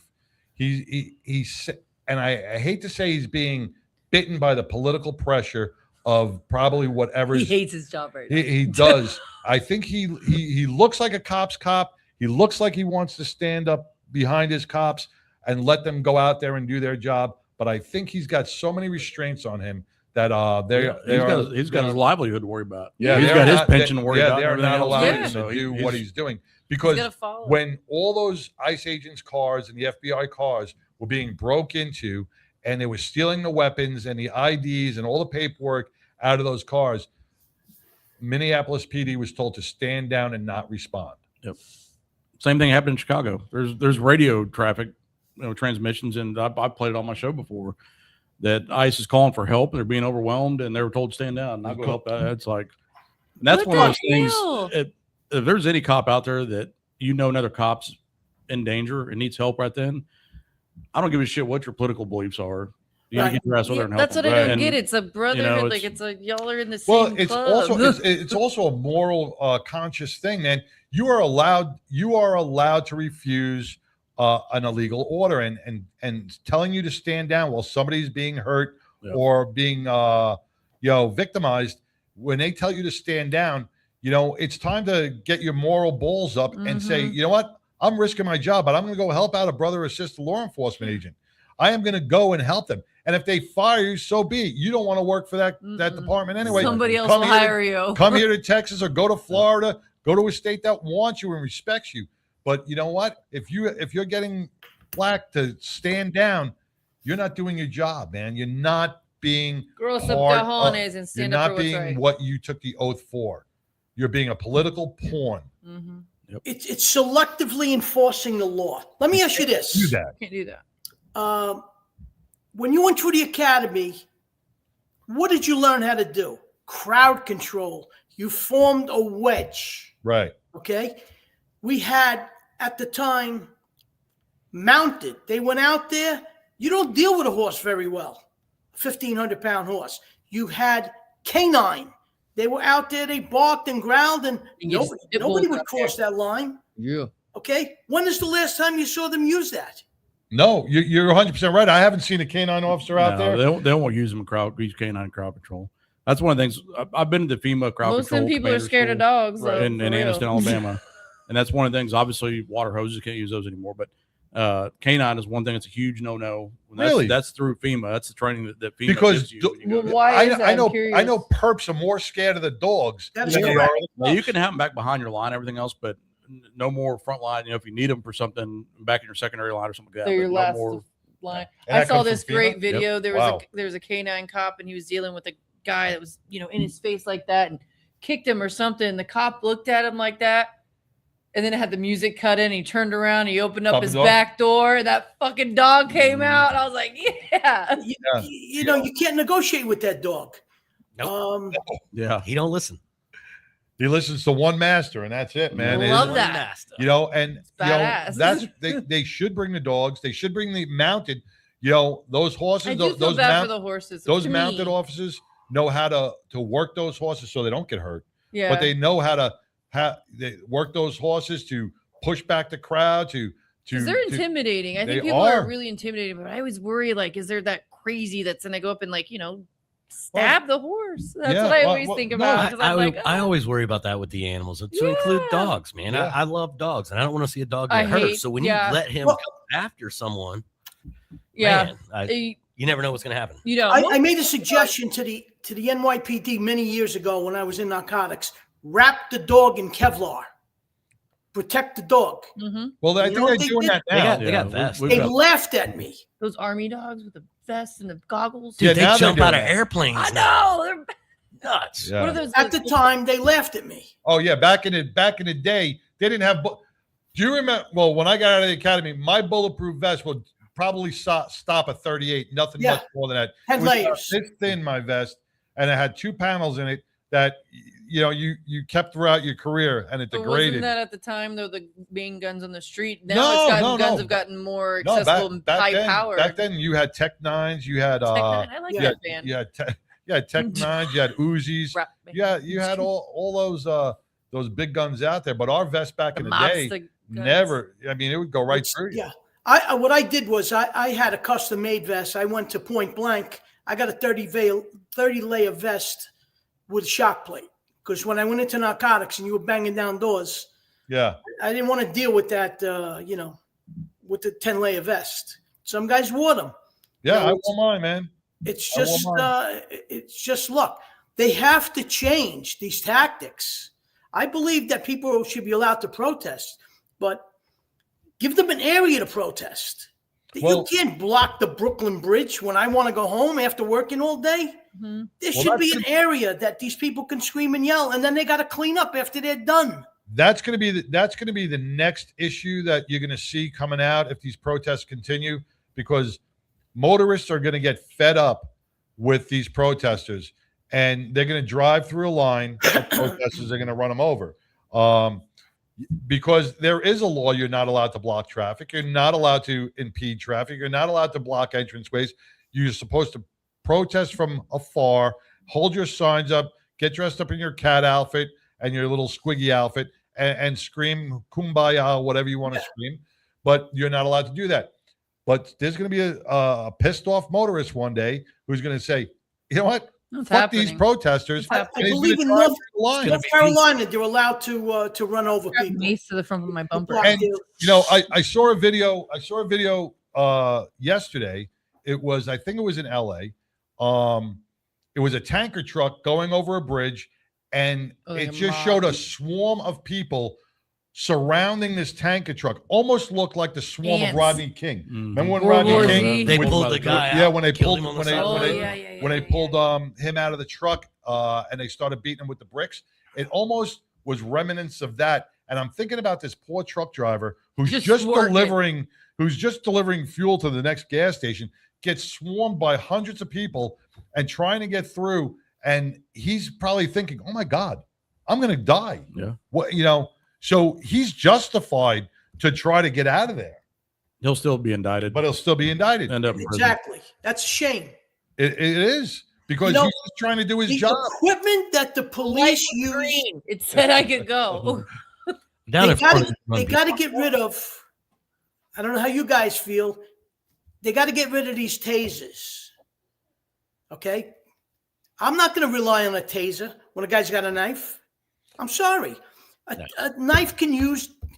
Listen, you're throwing a brick or a bottle at me, I'm going to use a taser. Oh no, taser takes down some people though. Okay, you know what I use my taser for? It's foreplay. How's that? Hey, little tickle. I kind of disagree with that, because I do believe that there's a level of force standard that you really have to abide by. I'm not, if you don't have that taser, that and a big buck, you got a 5'5" police officer, and you got a 6'6" guy coming out drunk on the bar. What are you going to fight him, or are you going to tase him? You're going to have to tase him to try to get him down. You're not going to go for your weapon. He doesn't have a weapon, and you're going to get an ass beaten, and he could steal your gun, and things could get level up. So those are the best. I do think the taser has a value in certain situations. And you never use your taser unless you have hardcover, ever. Right. If you're by yourself, you obviously don't have hardcover. What I mean by hardcover is lethal cover. Somebody got a gun pointed at somebody. Yeah. So if you're two of us there, somebody's gonna have a taser, somebody's gonna have hardcover. Right. If somebody's armed, I mean, it's just that's why it's taught now, and that's a lot of policy, a lot of places too. So speaking of tasers, there was a video just the other night. It was Dallas, somewhere downtown Dallas, in the middle of the night. They're escorting somebody out of the red rodeo, whatever. Yeah, it was. something like that. Anyway, the dude got tasered, but because he was wearing Carhartt, it didn't touch him. So then they tased him. Nothing happened. So then they tackled him and tased him when they were on the ground. I saw that. Yeah, I saw that. That was the guy literally just ripped him right out of his jacket. A bunch of liberals are going to be wearing Carhartt now. If you guys know, I've been a martial artist since 1970. I started my judo career, and I'm a United States Olympic style judo coach. I would never use judo in the street. BJJ, I'm not dancing with anybody and getting on the ground and cuddling with them. There are better things out there, okay? There's better training out there. The problem with the training that they have now for police is they're not worried about the cop being hurt. They're worried about the perp being hurt. And that's I don't know why. That makes no sense to me. That's my opinion. That's my opinion. You're right. You're right. You're right. Okay. I train in a martial art called Anistimano, Kali Salat, Pencak Salat. These are Indonesian fighting styles, which most people have never heard. One of their logics that they use is defanging the snake. Okay. I take that stick out. I'm not cracking your head. I want to break the back of your hand so you can't hit me with that hand, because that's the head of the snake. Okay? It works very, very well. That's why I can't. I don't want to hit anybody on the head and have them bleed at me. You feel the back of your hand. These bones, they break like pencils. You crack the back of the hand, it's over. This is what the person does. No, you're 100% right. And in the academy, I don't think they'll teach you. They teach you how to box. They teach you how to wrestle, which is really not conducive to being out in the street. Street fight. And No. you know what? When I took a class called Modern Warrior, where you do 1, 2, 3, and 4 as adversaries at one time in your gear, with your vest on, with your gun belt on, and you learn how to fight 3 to 4 different adversaries at the same time. Our law enforcement isn't being trained that. They're being trained in shorts, in t-shirts, in a gym atmosphere, how to wrestle and grapple with somebody. Half these kids today don't even know how to take a punch in the face. And God forbid one of these convicts who's been multiple felons with a hand the size of a baseball mitt cracks one of these young kids in the face. They're going to go down like a sack of bricks. One of the things in my training I teach is something called strange pain. Strange pain is a pain that you're not used to feeling. And when you feel this for the first time, the mind tells the body retreat. How are you going to put a cop out there on the street who has never had a fist fight with anybody? Right. The only beating he's ever got was his mother hitting him with a shoe. Right. I have strange pain every morning. Knock them in the face. They don't know what to Pain do. every morning that I can't describe it. That's old age. I was going to say after 40, I've been doing that. Yeah, I get a lot of strange pain. Listen, it's a violent job. You have to understand that. The only way to beat violence is to be more violent. And until you do that, My philosophy. you're not going to win. You can't, I see 10 cops trying to cuff one guy. They're No. not. You got to shock that guy. You got to soften him up. You got to put him down on his belly where you nullify all of his weapons, and then you handcuff him. If you Here's one of the problems now, though, with new cops that are being taught is body strikes, punches, kicks, even the expandable baton now. Those are all going away because of the perception of what it looks like.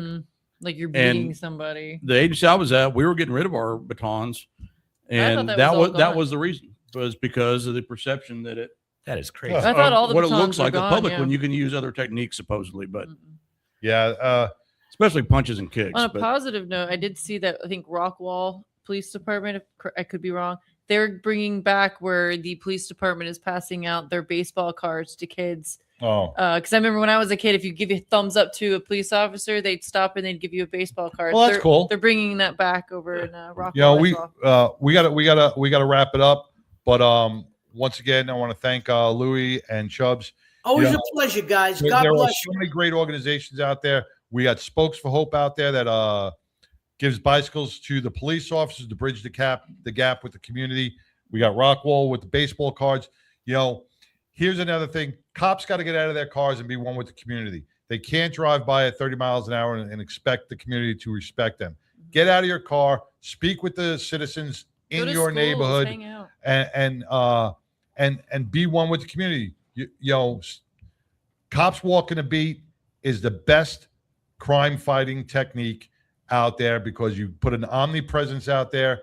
You're one with the community. You meet people that you thought were not on your side, and you'd be very surprised that many of these people are on your side. They're just afraid to speak up.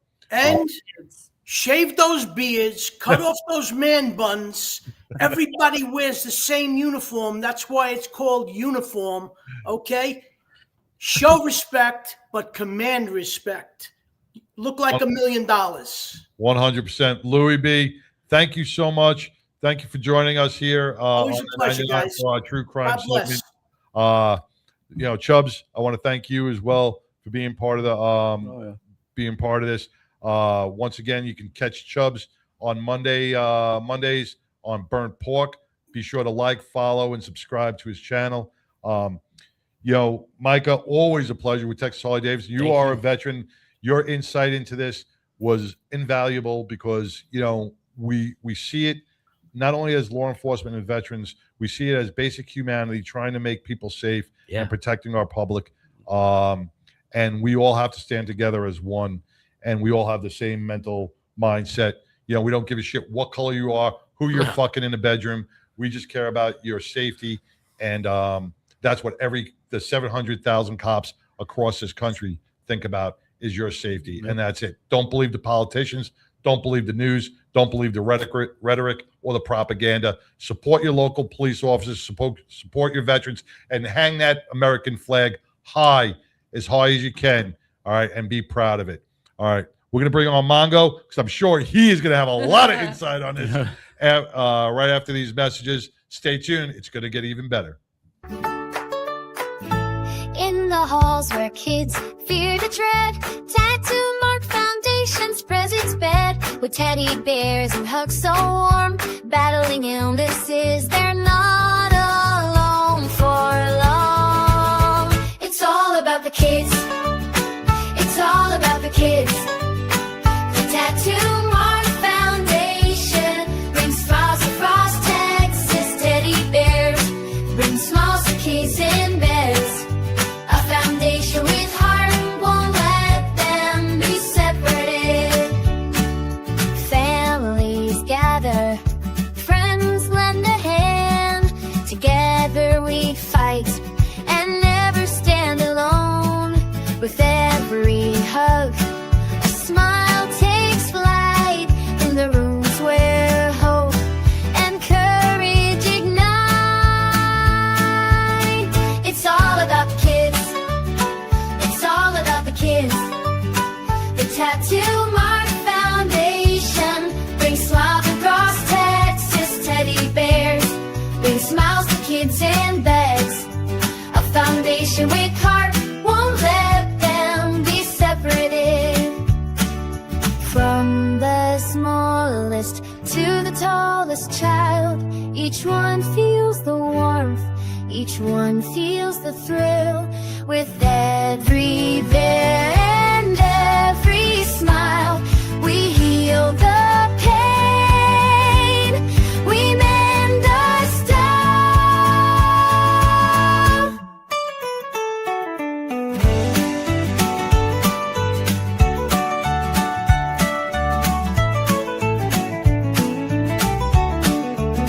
It's all about the kids. It's all about the kids. The Tattoo Mark Foundation brings smiles across Texas. Teddy bear brings smiles to kids in beds. A foundation with heart won't let them be separated. It's all about the kids. It's all about the kids. The Tattoo Mark Foundation brings smiles across Texas. Teddy bears bring smiles to kids in beds. A foundation with heart won't let them be separated.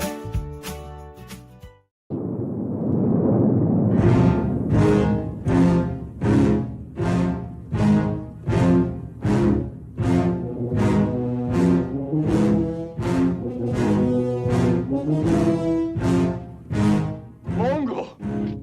Santa Maria! Never mind that shit. Here comes Mongo!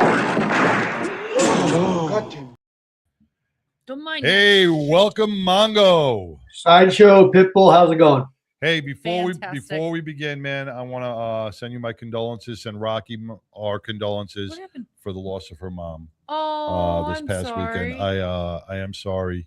Our thoughts and prayers are with your family, Mongo. Well, thank you. I'll pass that on to her. Yes. Yes. I didn't know that.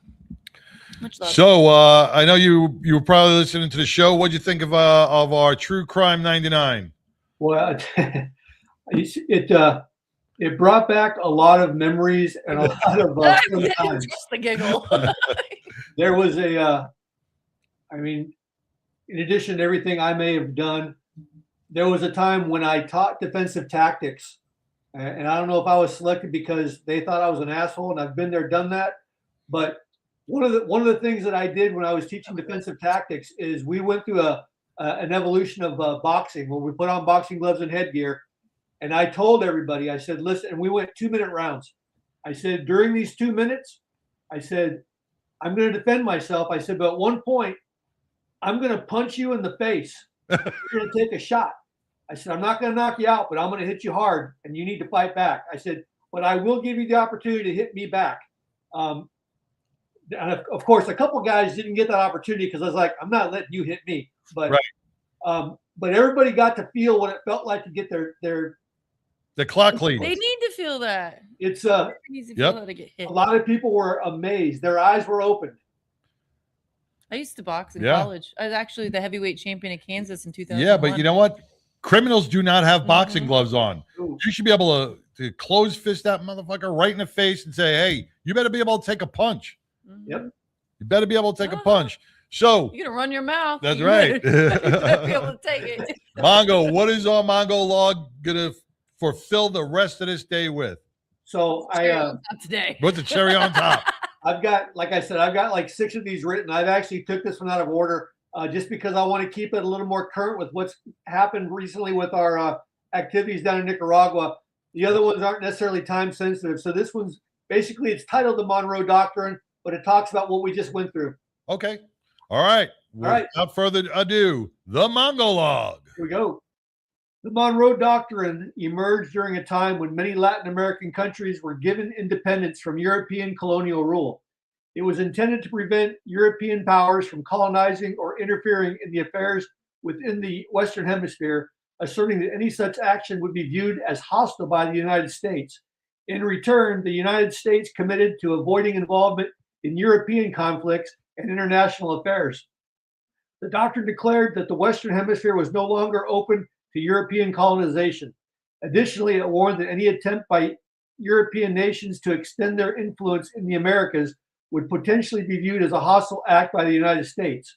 Over time, the Monroe Doctrine was invoked to justify U.S. intervention in Latin America, particularly during the 20th century. This forward-looking policy has had a lasting impact on the United States foreign policy around the world, and specifically its relationships in Latin America, shaping interactions for over 2 centuries. On January 3rd of this year, the United States military captured Venezuelan President Nicolas Maduro during a military operation titled Operation Absolute Resolve.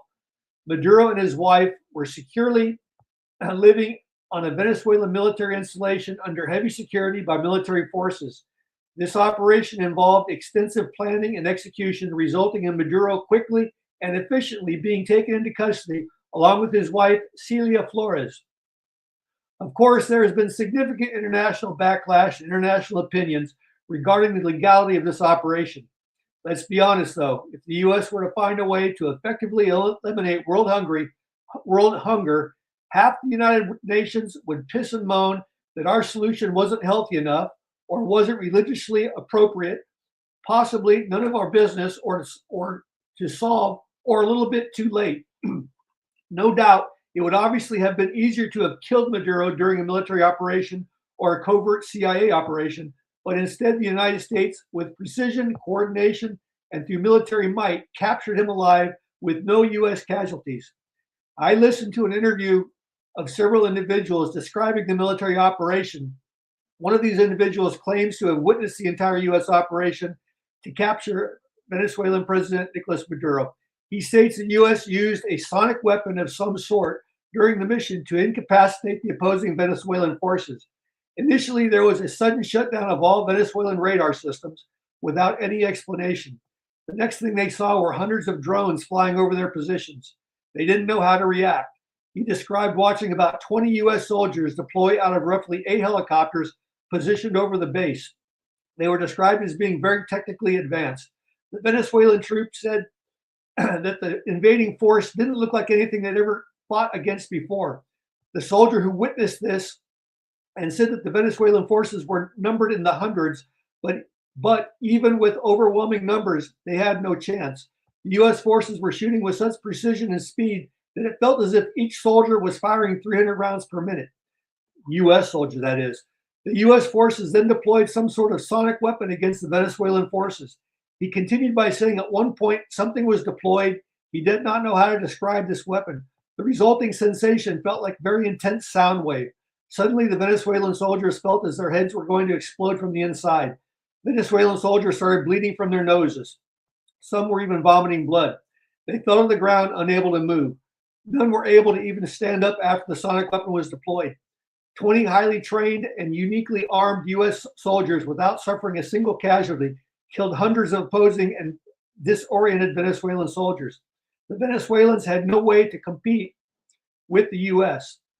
The training and equipment, as well as the U.S. use of technology, advanced non-lethal weapon, seems pretty damn scary. Short of a full-blown shooting war between countries, this is the way of coordinating most future military operations. Over the past 2 decades, China has significantly increased its influence in the Western Hemisphere, particularly in Latin America, through extensive economic investments as well as political diplomatic relationships. It has become South America's largest trading partner and is actively involved in infrastructure expansion as well as energy and technology sector projects, thereby raising concerns about its geopolitical ambitions in the region. Despite recent U.S. actions against Venezuela, China's influence in the region has remained strong as it continues to support the interim Venezuelan government while maintaining its investment within Venezuela. The U.S. has expressed concern over China's growing presence in Latin America, viewing their presence as a challenge to U.S. influence in the region. Our recent actions in the region, specifically our military operations in Venezuela, appear aimed to counteract China's influence. The U.S. national security strategy has emphasized the Western Hemisphere as a priority, aiming to limit the presence of non-hemispheric competitors like China. The evolving dynamic between China, Venezuela, and the U.S. illustrate a complex geopolitical landscape in Latin America with significant implications for regional stability and international relations. Of course, as anyone could have predicted, China's public response to the U.S. capture of Nicolas Maduro has played out in a predictable manner with the expected level of condemnation of our brazen use of force against a sovereign nation and the accusations of Washington acting like the world judge. This type of response is predictable and expected. Currently, China has a lot of their own shit to deal with. This includes human rights violations toward their minority populations and more well-known and international consequential issues with Taiwan. China views Taiwan as a breakaway province and has not ruled out the use of military force to achieve its reunification. Taiwan, on the other hand, has developed its own identity and governance, and with many citizens favoring independence. Unfortunately, over the past several decades, the U.S. has been focused on other global issues, allowing China to build strong economic and security ties in Latin America. However, recent U.S. policies, particularly under the Trump administration, aim to counter Chinese influence in the region, viewing China's presence as a strategic threat. Canada, our somewhat overlooked little brother in the Western Hemisphere, is taking some steps of their own to maintain control of the Arctic zone in the Western Hemisphere. Canada, a bunch of cold weather critics of their southern neighbor, that's us, as the Arctic country closest to Greenland, as they're the closest country to Greenland, Canada has already taken steps aimed at bolstering their own security and defenses in the region. For the most part, Canadians are a bunch of mostly peaceful, hockey-playing, ice-fishing, and cold beer-drinking Canucks. Despite these shortcomings, and in spite of themselves, even they recognize the looming threat of the northern waterways. At this point, in my humble estimation, we need to obtain Greenland as soon as possible. Once the Democrats return to the White House, if we don't have control of, or at least unfettered access to Greenland by then, the Democrats will definitely stop pursuing it. Any policy supported or initiated by Trump, the Democrats will instantly disregard and probably reverse. They will refuse to address any potential geopolitical threat mentioned by Trump. Honestly, at this point, the only threat that the Democrats see is Donald J. Trump. They will gladly reverse any policy just for the sake of reversing one of his policies. This unfortunate attitude by any future Democrat sitting in the White House will only encourage bad actors to continue acting bad. And I'm talking about really bad acting. It'll be like Steven Seagal and Shelley Duvall making a romantic musical comedy together. And that, my friends, is that. Whiskey improves with age. I improve with whiskey. My name is Mongo. Whiskey goes in, wisdom comes out. I smoke cigars and I know things. Mongo is out, and now back to you in the studio. Hey, Mongo, you are spot on that. With that Greenland deal, it's not because he wants more land or minerals or anything else. He wants to protect this country, and that is a prime area where we could be attacked from that we don't have any control over.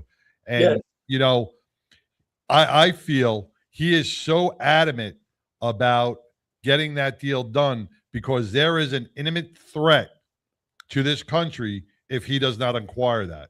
There are two threats that people just aren't looking at. One is the waterways through the Arctic zone, especially along Greenland and the Canadian border, are opening up for shipping lanes, which makes it a lot easier to ship from this side of the world to that side of the world, whether it's commercial or military. Secondly, if the Russians or the Chinese fire any missiles at us, they're not going to come over the ocean. If you look at the globe, that's the long way. They're going to come over the Arctic region and they're going to pass over Greenland before they go anywhere else. That's why we need to set up those missile defenses and one of those dome defenses in Greenland to protect the entire northern hemisphere.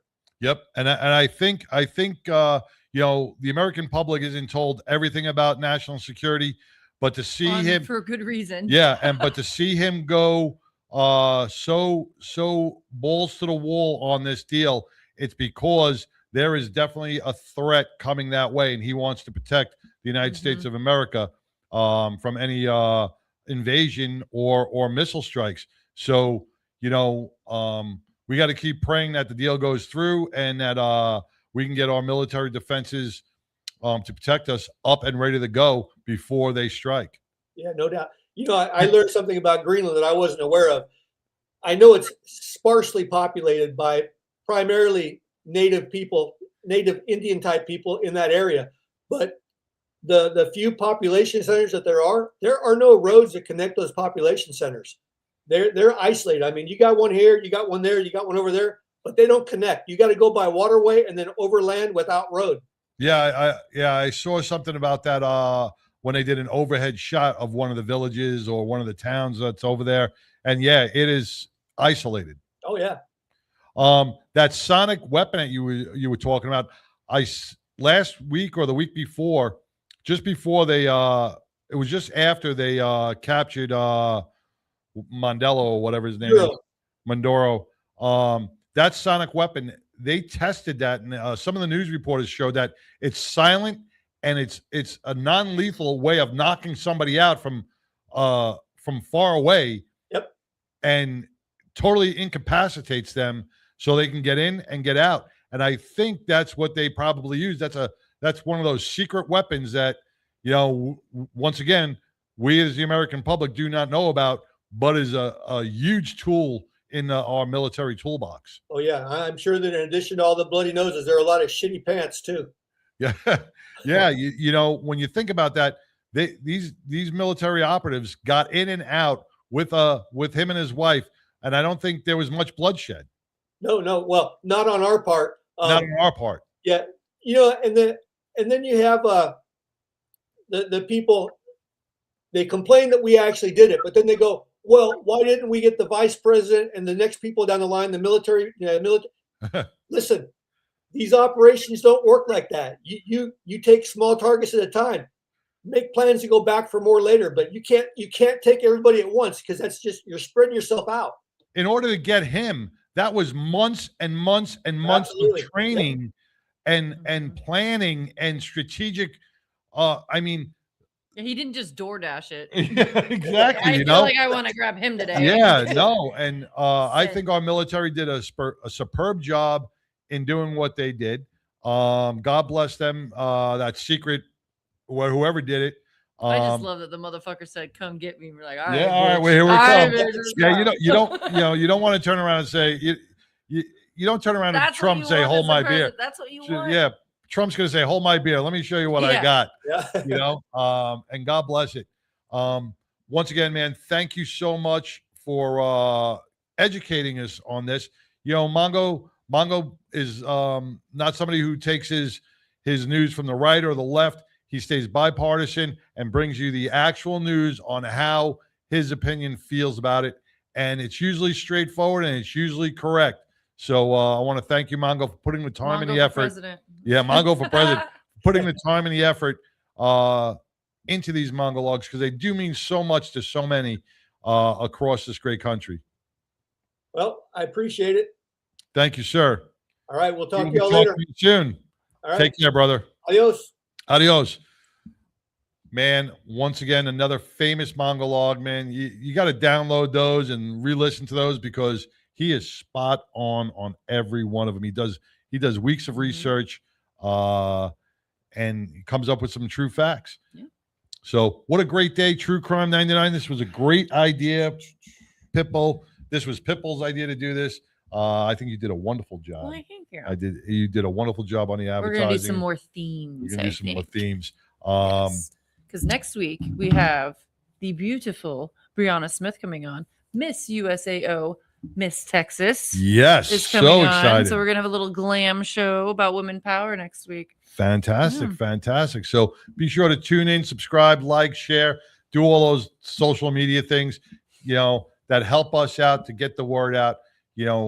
We back our law enforcement, we back our veterans. Share it with share it with a veteran, share it with a first responder, and share it with your friend at the bar. Share it with your friend at the bar, because we do get a little crazy every once in a while. Want to thank the motorcycle community. Want to thank Texas Harley Davidson.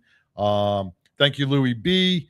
and Chubbs with the burnt pork podcast. Ooh, I'm gonna get some barbecue tonight. And before we leave, congratulations to Johnny Rizzo on his 9th anniversary with Motorcycle Mayhem. Catch him every Monday night at 8 p.m. Eastern Standard Time for the chaos that goes on that show, mayhem. On the Mayhem show. He brings it as well. So, and thank you to all listeners who tuned in today. Hey, homie's on. I see him. Can I play video games? You sure can. But ride that beautiful bike that you just bought at Texas Harley Davidson for a little while first before you start getting some carpal tunnel syndrome.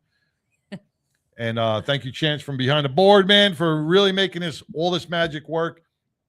Don't forget, Saturday, Texas Harley Davidson, Heroes in the Sky, honoring our 19 fallen heroes who lost the battle to post-traumatic stress, to help us support their family and friends. Be safe out there. Get through the weekend. And if you could be anything in this world, be kind. Peace.